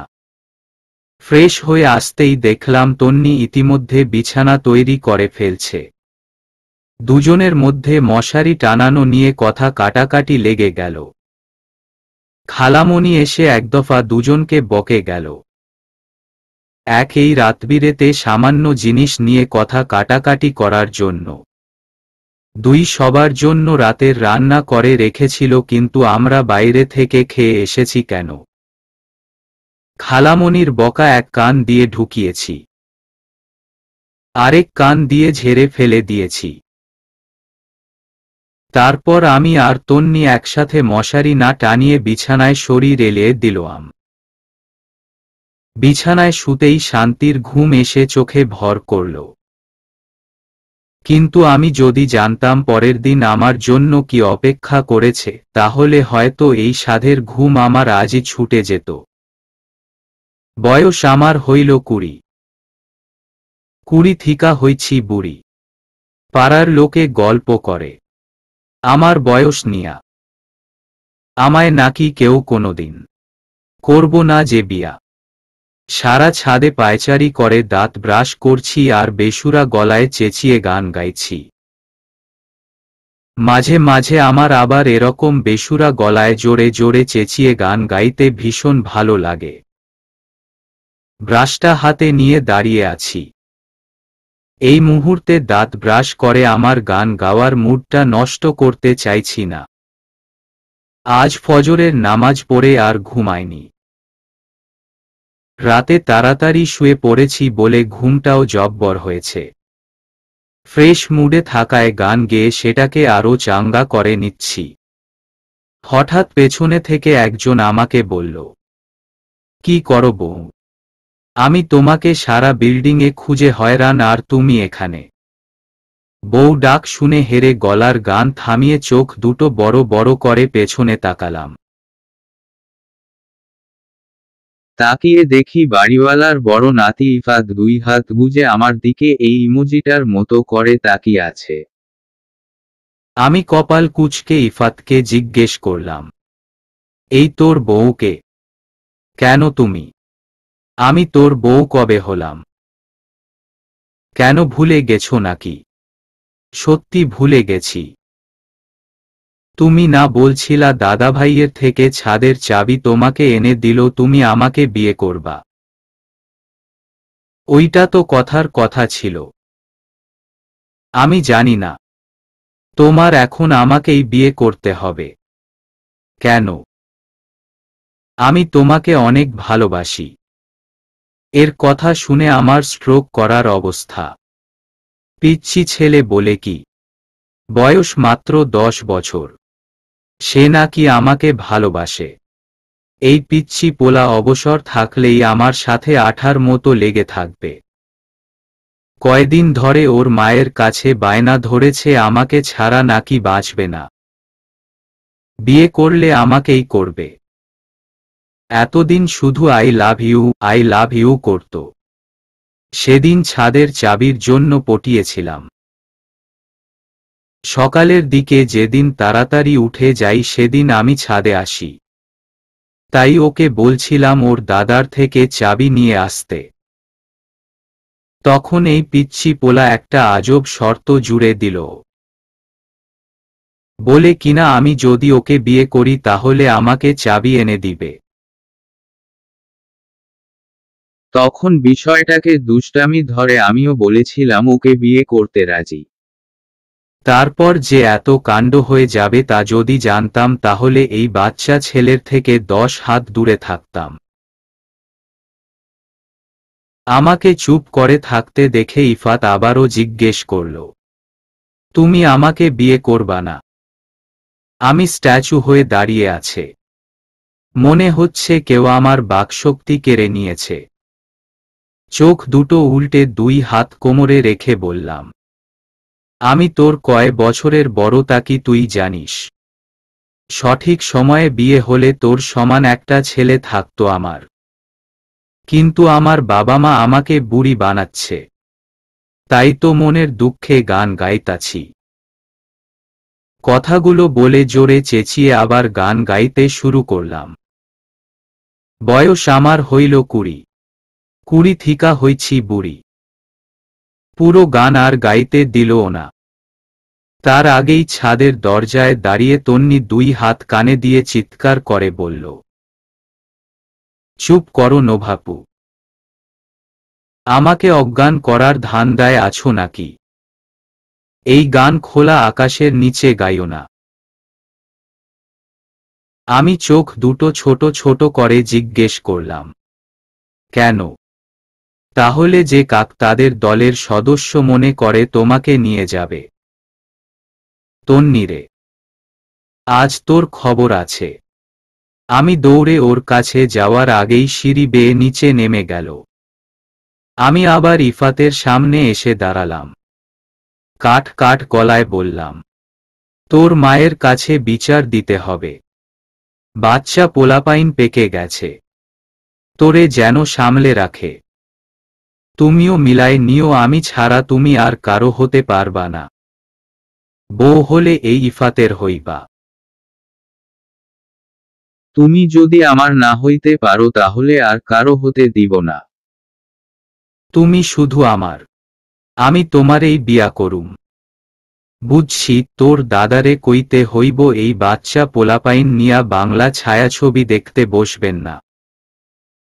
আপনার নাতির ওপর বাংলা মুভির বিখ্যাত ডায়লগের প্রভাব পড়ছে, যার কারণে আমারে সারাক্ষণ মুভির ডায়লগ শোনায়। ওই তোর দেখি এখনো নাক টিপলে সর্দি পড়ে। তুই আমারে কিভাবে বিয়ে করবি? হ্যাঁ, আমার তোমার ভবিষ্যতের জামাই হই, তাই সম্মান দিয়া কথা কইবা। তুই কইরা কওকে ভালোবাইসা তুমি কইতে পারো না। ওরে আমার ভালোবাসার নাগররে, আমি 1 থেকে 5 পর্যন্ত গুনমু। এর মধ্যে যদি না যা সেখান থিকা, তাহলে তোরে কোলে কইরা ছাদের থিকা ফালায় দিমু। জানে বাঁচতে চাইলে জলদি ভাগ। 123। যাইতাছি যাইতাছি। তবে মনে রাইখো একদিন তুমি বুঝবা আমি তোমারে কত ভালোবাসতাম। তখন তুমি আমার লিগা কাঁদবা, কিন্তু আমারে পাইবা না। বুঝবা আমি তোমার জন্য কত পাগল ছিলাম। তোর বাংলা ছবির ডায়লগ শেষ হইছে। পড়ালেখা রেখে সারাদিন বাংলা মুভি দেখা ছুটাইতাছি তোর। 2 আনার পুচকে পোলা কথা কয় 16 আনার মতো। আবারও দাঁড়ায় রইছিস? গেলি এখান থেকে। তোরে যদি আমার আশেপাশে দেখি, তাহলে সত্যি কথা তোরে কোলে নিয়া এমন আছাড় মারমু তুই পুরা গাইল্লা যাবি। একদিন বুঝবা এই ইফাত তোমার জীবনে কি ছিল। আবার আমি ঠোঁট কামড়ে রাগী ভঙ্গিতে ইফাতের দিকে তেড়ে যেতে নিলেই ইফাত ছাদের দরজা দিয়ে দৌড়ে পালালো। এই পিচ্চি পোলা দাদার সাথে বাংলা মুভি দেখতে দেখতে পেকে ঝুনা হয়ে গেছে। কি করলাম এই ব্যাঙের ছাতার জীবনে? একটা 10 বছরের পিচ্চি পোলা নাকি আমারে ছাড়া মইরা যাইব? ভাই তোমরা কেউ বিষ খাও, আমি মরে যাই। আজ সকাল সকাল তাং ভাইয়া ও এনজিও সংস্থা একসাথে কোথায় জানি গিয়েছে। কি একটা কাজ আছে নবাবপুত্তরদের, তাই উদ্ধার করতে গেছে। যার দরুন আমি ও তন্নি রিকশায় করে কলেজ চলে এলাম। তাং ভাইয়া থাকলে একটানে বাইকে করে দিয়ে যেত। কলেজে এসে শুনলাম রাতে নাকি আর কনসার্ট হয়নি। মারামারি রেশ ধরে সব ভণ্ডুল হয়ে গেছে। এতে একটু খুশি হলাম, কেউ কনসার্ট দেখতে পারেনি তার জন্য। গতকালের মারামারি আজ বিচার হবে। একজনের মুখে শুনতে পেলাম ছাত্রদলের ছেলেরা নিজেদের মধ্যেই মারামারি করেছে, তার জন্য কলেজ কর্তৃপক্ষ বিচার ডেকেছে। তাতে আমার কি? আমি এই ভেজালে নেই। এসব থেকে যতদূর সম্ভব আমি দূরে থাকি। কোন দিকে না তাকিয়ে ক্লাসে চলে গেলাম। গতকাল কনসার্ট ছিল কোথায়, আজ বন্ধ দিবে। তা না করে কলেজ করতে হচ্ছে, যার কারণে হেব্বি বিরক্ত আমি। ক্লাসে ঢুকতেই চিকনাচাকনা দেশি মুরগির মতো দেখতে একটা মেয়ে দৌড়ে এসে আমাকে জড়িয়ে ধরল। তারপর পিঠে চাপড় দিতে দিতে বলল, এতক্ষণে তোর আসার সময় হলো। এই চিকনাচাকনা দেশি মুরগিটা হলো আমার কলিজার টুকরো বান্ধবী শারমিন। এত বড় নাম ডাকতে আমার কষ্ট লাগে বলে আমি শারু বলে ডাকি। গত 2 দিনের কনসার্টে ও আসেনি। ওর বাসার থেকে রাতে আসতে দিবে না। তাছাড়া একটু অসুস্থও ছিল। আমি গাল ফুলিয়ে ওকে নিজের থেকে ছাড়িয়ে বললাম, তোকে খুব মিস করছি। তুই এলে অনেক খুশি হতাম। তুই তো জানিস আমার পরিবার কেমন। তোর তো তাও আপন ভাইয়ের মতো একটা খালাতো ভাই আছে। আমার তো কেউই নেই। একা বাসা থেকে কি করে ছাড়বে বল? আমার নিজের বিবেকেও তো বাধে। তাই তো তোকে বেশি জোর করিনি। শারমিনের মনটা বিষণ্ণ দেখে আমারও খারাপ লাগলো। তাই আমি কথা পাল্টানোর জন্য বললাম, দেখতো কার ভালো লাগে এসব। গত 2 দিন এত কিছু হলো, কোথায় আজ বন্ধ দিবে? তা না করে আজও কলেজ খোলা। উনারা পড়াশোনা করিয়ে আমাদের একদম বিদ্যাসাগর বানিয়ে ফেলবে। বন্ধ তো আগামীকাল। কেন? ওমা, তুই দেখছি কিছুই জানিস না। আমি 2 দিন না এসে খবর পেয়ে গেলাম। আর তুই এসেও কিছু জানিস না। তুই জানিস না আশেপাশের কোনো খবর আমি রাখি না। আমি আমার মতো থাকি। হ্যাঁ, জানি। শোন, আজ বুধবার। আজ যদি বন্ধ দিত তাহলে আগামীকাল আবার কলেজে আসতে হতো। তাই আগামীকাল বন্ধ দিবে আর আজ খোলা। এতে করে সবাই একসাথে বৃহস্পতিবার ও শুক্রবার 2 দিন বন্ধ পাবে। তাই প্রিন্সিপাল বুদ্ধি করে আজ বন্ধ দেয়নি। এটা তো সিম্পল হিসাব। ওহ আচ্ছা, আমার মাথায় তো এই বিষয়টা আসেনি। আসবে কি করে? সারাক্ষণ তো তোর মাথায় শয়তানি বুদ্ধি ঘুরে। কিভাবে মানুষকে জব্দ করতে পারবি, কিভাবে ভেজাল করবি, কিভাবে তোর খালাতো ভাইকে ঝামেলায় ফেলতে পারবি। এসব নিয়ে থাকলে সিম্পল বিষয় ঢুকবে কি করে? দাঁত বের করে হাসিস না। আমি শাহরুখকে টেনে নিয়ে একসাথে বেঞ্চে বসলাম। তারপর ওকে উদ্দেশ্য করে বললাম, শোন শাহরুখ, তাং ভাইয়া আর আমার মধ্যে হলো টম অ্যান্ড জেরি সম্পর্ক। দুজন সুস্থির হয়ে কখনো মিলেমিশে থাকতে পারি না। ঝগড়াঝাটি লাগবেই। আমার বয়স 21 বছর আর ওর 28 বছর। অথচ আমার মনেই হয় না আমরা 7 বছরের ছোট বর। বরং মনে হয় আমরা পিঠাপিঠি ভাইবোন। ও কিন্তু আমাকে তন্নির থেকে কোনো অংশে কম ভালোবাসে না। তুই হয়তো অন্য কিছু ভাবতে পারিস, কিন্তু ভাইয়া আমাকে নিজের বোনের চোখে দেখে। ওর যে আমার প্রতি বোনের ভালোবাসা আছে সেটা কখনো প্রকাশ করে না, কিন্তু আমার কিছু হলে পাগল হয়ে যায়। আমি সত্যি ধন্য ওর মতো একটা ভাই পেয়ে। যে কোনো অংশে আমার নিজের ভাইয়ের থেকে কম নয়। দোয়া করি তোরা যেন সবসময় এমনি থাকতে পারিস। শুক্রিয়া। জানিস শাহরুখ কি হয়েছে? কি? না বললে জানবো কি করে? তাং ভাইয়ার এক ফ্রেন্ড আসছে অস্ট্রেলিয়া থেকে। দেখতে শুনতে মাশাআল্লাহ। আমি কিন্তু সেই লেভেলে ক্রাশ খাইছি। তাই নাকি? হো, ঘটনা কি সব খুলে বলতো। ম্যাম আসছে, পরে বলবনি। ওকে। আমাদের কথা শেষ হওয়ার সাথে সাথেই ক্লাসে ম্যাম ঢুকে পড়ল। লক্ষ্মী মেয়ের মতো ক্লাস করছি। হঠাৎ ক্লাসের শেষ পর্যায়ে কতগুলো ছেলে ম্যামের পারমিশন নিয়ে ভেতরে ঢুকল। একজন আমাদেরকে উদ্দেশ্য করে বলল, তোমাদের মধ্যে নোভাকে? আমার নাম শুনে চমকে আমি শারমিনের দিকে তাকালাম। তাকিয়ে দেখি ও আগের থেকে আমার দিকে তাকিয়ে আছে। ছেলেগুলোর দিকে ভালো করে তাকিয়ে দেখলাম রৌনকের দলের। অমনি আমার হাত পা কাঁপাকাঁপি শুরু হয়ে গেল। ছেলেটা বিরক্ত মুখে আবারও জিজ্ঞেস করল, তোমাদের মধ্যে নোভাকে বলো।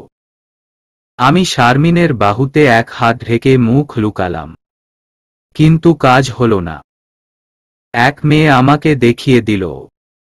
ছেলেটা আমার সামনে এসে বলল, লুকিয়ে কাজ হবে না, আমাদের সাথে চলো। আমি বর্ষর একটা ঢোক গিলে তাদের দিকে ভয়ার্ত দৃষ্টিতে তাকিয়ে জিজ্ঞেস করলাম, কেন? রৌনক ভাই তোমাকে ডাকছে। কিসের জন্য ডাকছে? সেটা গেলেই বুঝতে পারবে। আমি পড়ে যাব। বড় ভাই এখন ডাকছে, মানে এখনই যেতে হবে। পড়ে গেলে হবে না। তুমি তো দেখছি অতিরিক্ত কথা বলো।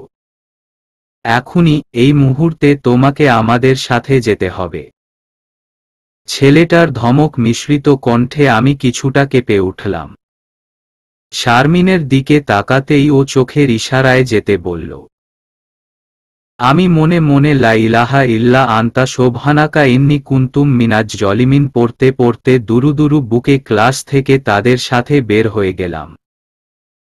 আল্লাহ জানে আজ আমার কপালে কি আছে। সবাই দোয়া করেন আমি যাতে ওই বেডা রৌনকের হাত থেকে বেঁচে ফিরতে পারি। কিন্তু সেখানে গিয়ে আমি পুরো ভদ্র হয়ে গেলাম। কতক্ষণ ধরে মাথা নিচু করে রৌনকের দলের সামনে দাঁড়িয়ে আছি। এই মুহূর্তে আমাকে দেখলে যে কেউ বলবে, এই মেয়ে ভাজা মাছ উল্টে খেতে পারে না। পাশে কাচুমাচু হয়ে দাঁড়িয়ে আছে তন্নি। ওর দিকে কয়েকবার চোখ পাকিয়ে তাকিয়েছি, কিন্তু বেচারি ভয়ও আমার দিকে তাকায়নি। এই ছেমরি আমার বিষয়ে সবকিছু রৌনককে জানিয়ে দিয়েছে। নয়তো আমিও তো বলি, ওরা আমার নাম জানল কি করে। রৌনক এক হাতে ধীরে সুস্থে সিগারেট টানছে, আরেক হাতে মোবাইল চালাচ্ছে। খুব সম্ভবত ফেবুকিং করছে, কারণ ওর হাতের বুড়ো আঙুলটা উপর নিচ উঠানামা করছে।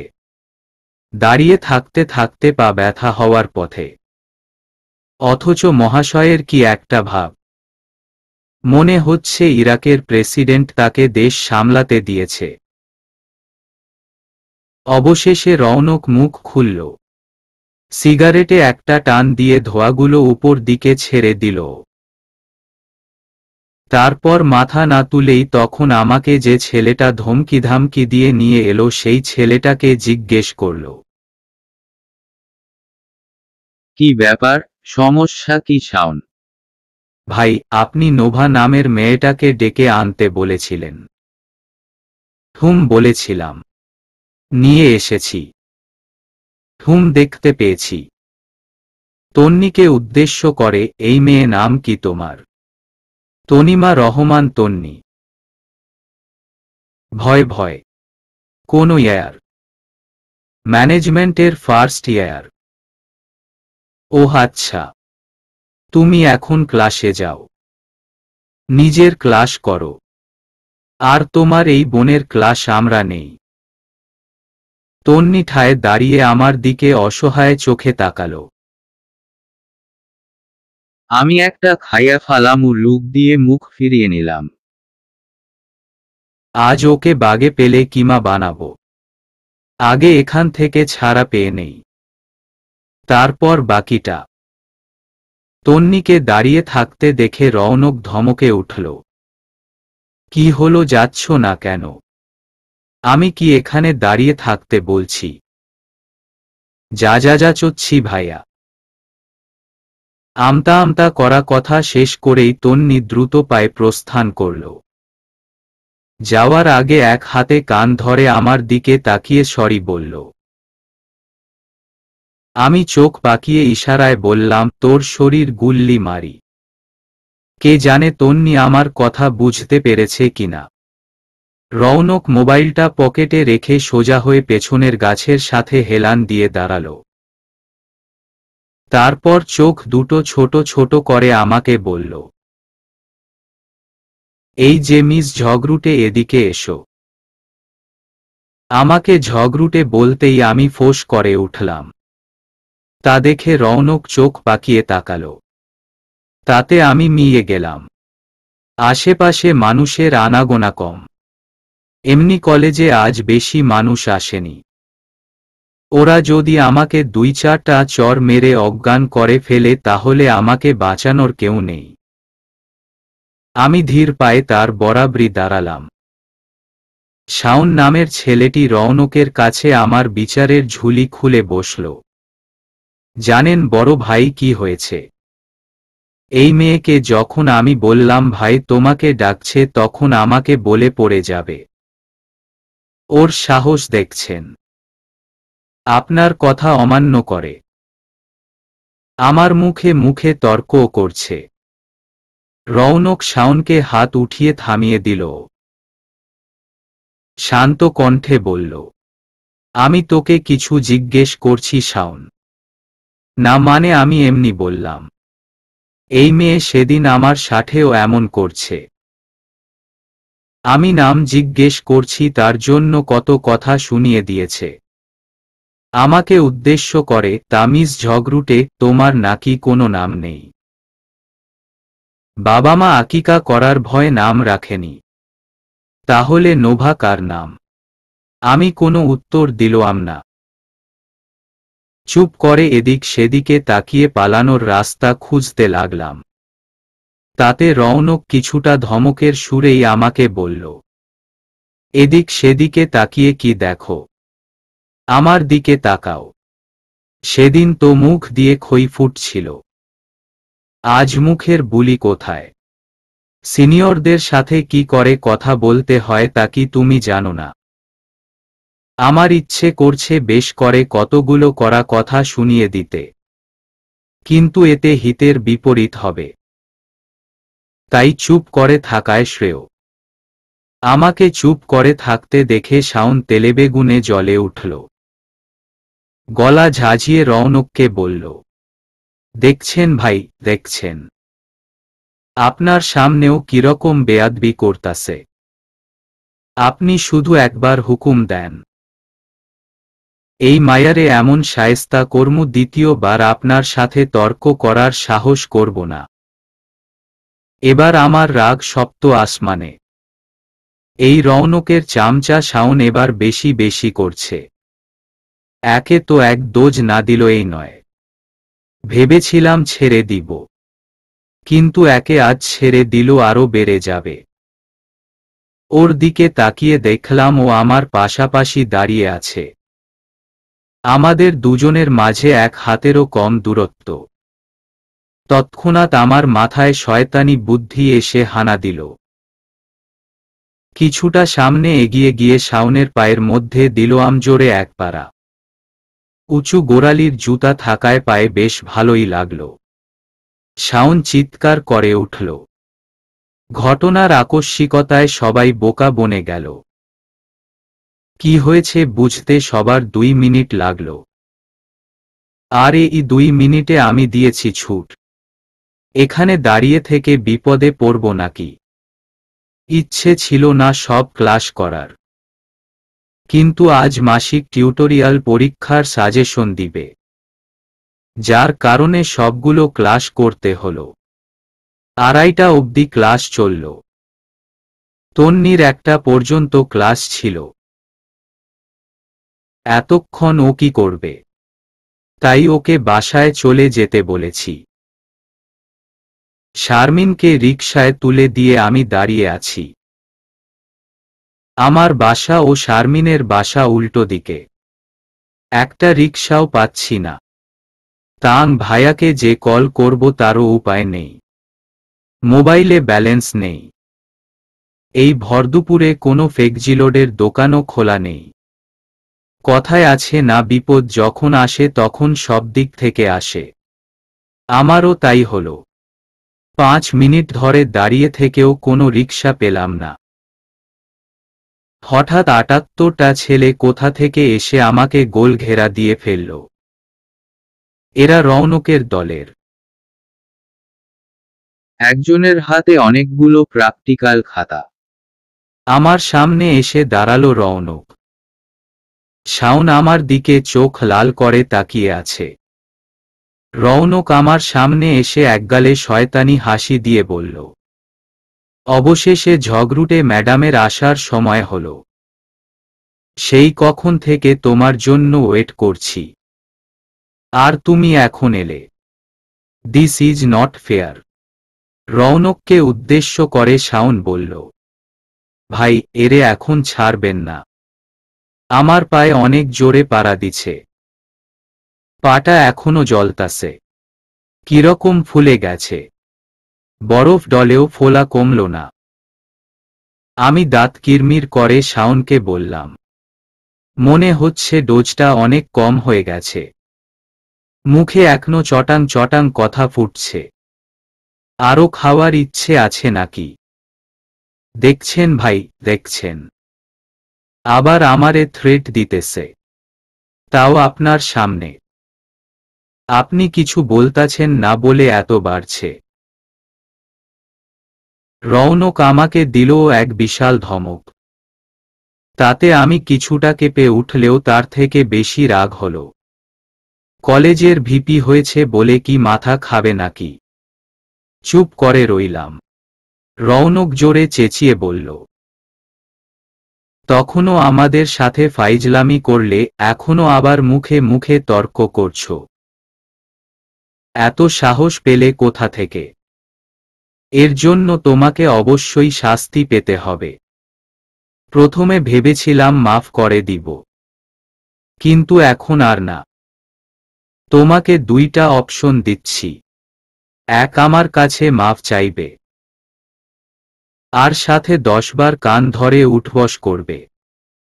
দুই, এখানে 10টা প্র্যাকটিক্যাল আছে, যেগুলো তোমাকে এক রাতের মধ্যে কমপ্লিট করে আগামীকাল সকাল 10টার মধ্যে কলেজে এসে দিয়ে যেতে হবে। এখন কোনটা বেছে নিবে? Is your choice. আমি কড়া গলায় উত্তর দিলাম, একটাও না। যে কোনো একটা তো তোমাকে মেনে নিতেই হবে। নয়তো তুমি এখান থেকে আজ যেতে পারবে না। আচ্ছা যাও, তোমার কানেও ধরতে হবে না, আর আমার কাছে মাফও চাইতে হবে না। তুমি এই 10টা প্র্যাকটিক্যাল করে এনো, তোমার কাজ সহজ করে দিলাম। ওই তামিম, প্র্যাকটিক্যাল খাতাগুলো মিস ঝগরুটের হাতে তুলে দে। আচ্ছা ভাই। তামিম নামের ছেলেটা আমার হাতে 10টা খাতা তুলে দিল। বাপরে, এগুলো কি খাতা! আমার তো মনে হচ্ছে কেউ আমার হাতে 10 কেজি আটার বস্তা তুলে দিল। এক একটা কি মোটা মোটা! আমার এখন কান্না পাচ্ছে। এখন যদি এগুলো নিতে মানা করি তাহলে কান ধরে উঠবস করিয়ে আমার মানসম্মান ফালুদা বানাবে। রৌনকের দিকে অসহায় দৃষ্টিতে তাকিয়ে কাতর গলায় বললাম, ভাইয়া, এবারের মতো ছেড়ে দিন না। রৌনক ডোন্ট কেয়ার ভাব নিয়ে বলল, কালকের মধ্যে সব খাতা কমপ্লিট চাই, নয়তো অনেক খারাপ হয়ে যাবে। তুমি এ কলেজে থাকতেও না পারো। ভেতরে ইনস্ট্রাকশন দেওয়া আছে, কিভাবে কি করতে হবে তার একটা নোটসও ছাপানো আছে। সেগুলো দেখে দেখে চিত্রগুলো আঁকবে আর লিখবে। আমি অ্যাকাউন্টিংয়ের স্টুডেন্ট। আপনাদের বায়োলজির চিত্র আঁকবো কি করে? এক একটা যা কঠিন কঠিন নাম, সেগুলো উচ্চারণ করতে গেলেই আমার দাঁত ভেঙে যাওয়ার মতো অবস্থা হয়। আর চিত্র আঁকতে গেলে পেন্সিলের আগা ভেঙে যাবে আর খাতার পৃষ্ঠা নষ্ট হবে। এর থেকে ভালো কিছু হবে না। আগামীকালের মধ্যে সবগুলো কমপ্লিট চাই। তুমি কি করে আঁকবে, লিখবে সম্পূর্ণ তোমার ব্যাপার। এই চল সবাই। শাওন খুশি মনে আমার দিকে তাকিয়ে মুখ বাঁকিয়ে বলল, একদম ঠিক হয়েছে। ভাইয়ের সাথে পাঙ্গা নেওয়ার ফল এবার বুঝবে। আমাকে যা পাড়া দিয়েছে না, এখনো ব্যথা করছে। পা নাড়াতে পারছি না। আমি একবার শাওনের দিকে রাগী চোখে তাকিয়ে রৌনককে অনুরোধের সুরে বললাম, ভাইয়া প্লিজ এবারের মতো মাফ করে দিন না। আমি এরপরের থেকে আপনাদের সাথে কোনো ঝামেলা করব না। কথাটা তো আগে ভেবে দেখা উচিত ছিল। এখন কোনো কাজ হবে না। লক্ষ্মী মেয়ের মতো সবগুলো কমপ্লিট করে এনো, তাহলে একটা ললিপপ দিব, নয়তো টিসি পেয়ে যাব। সাথের ছেলেগুলোকে উদ্দেশ্য করে, এই তোরা এখনো দাঁড়িয়ে আছিস কেন? চল যাই, আজ আমি তোদের ট্রিট দিব। মনটা ভালো আছে। হাসতে হাসতে সবগুলো চলে গেল। এবার আমার কি হবে? এক রাতের মধ্যে এতগুলো প্র্যাকটিক্যাল আমি কমপ্লিট করব কি করে? একটা চিত্র আঁকতেই তো আমার অর্ধেক রাত পার হয়ে যাবে। নিজের ওপর রাগ হচ্ছে, ইচ্ছে করছে নিজের চুল নিজেই ছিঁড়ি। কেন যে তখন ওদের সাথে লাগতে গেলাম? এখন ঠেলা সামলাই। যদি আমি হাত পা ছুঁড়ে রাস্তায় বসে কাঁদতে পারতাম তাহলে হয়তো একটু ভালো লাগতো। ধুর, অসহ্যকর সবকিছু। এর জন্য বলে অতি চালাকের গলায় দড়ি। চলবে।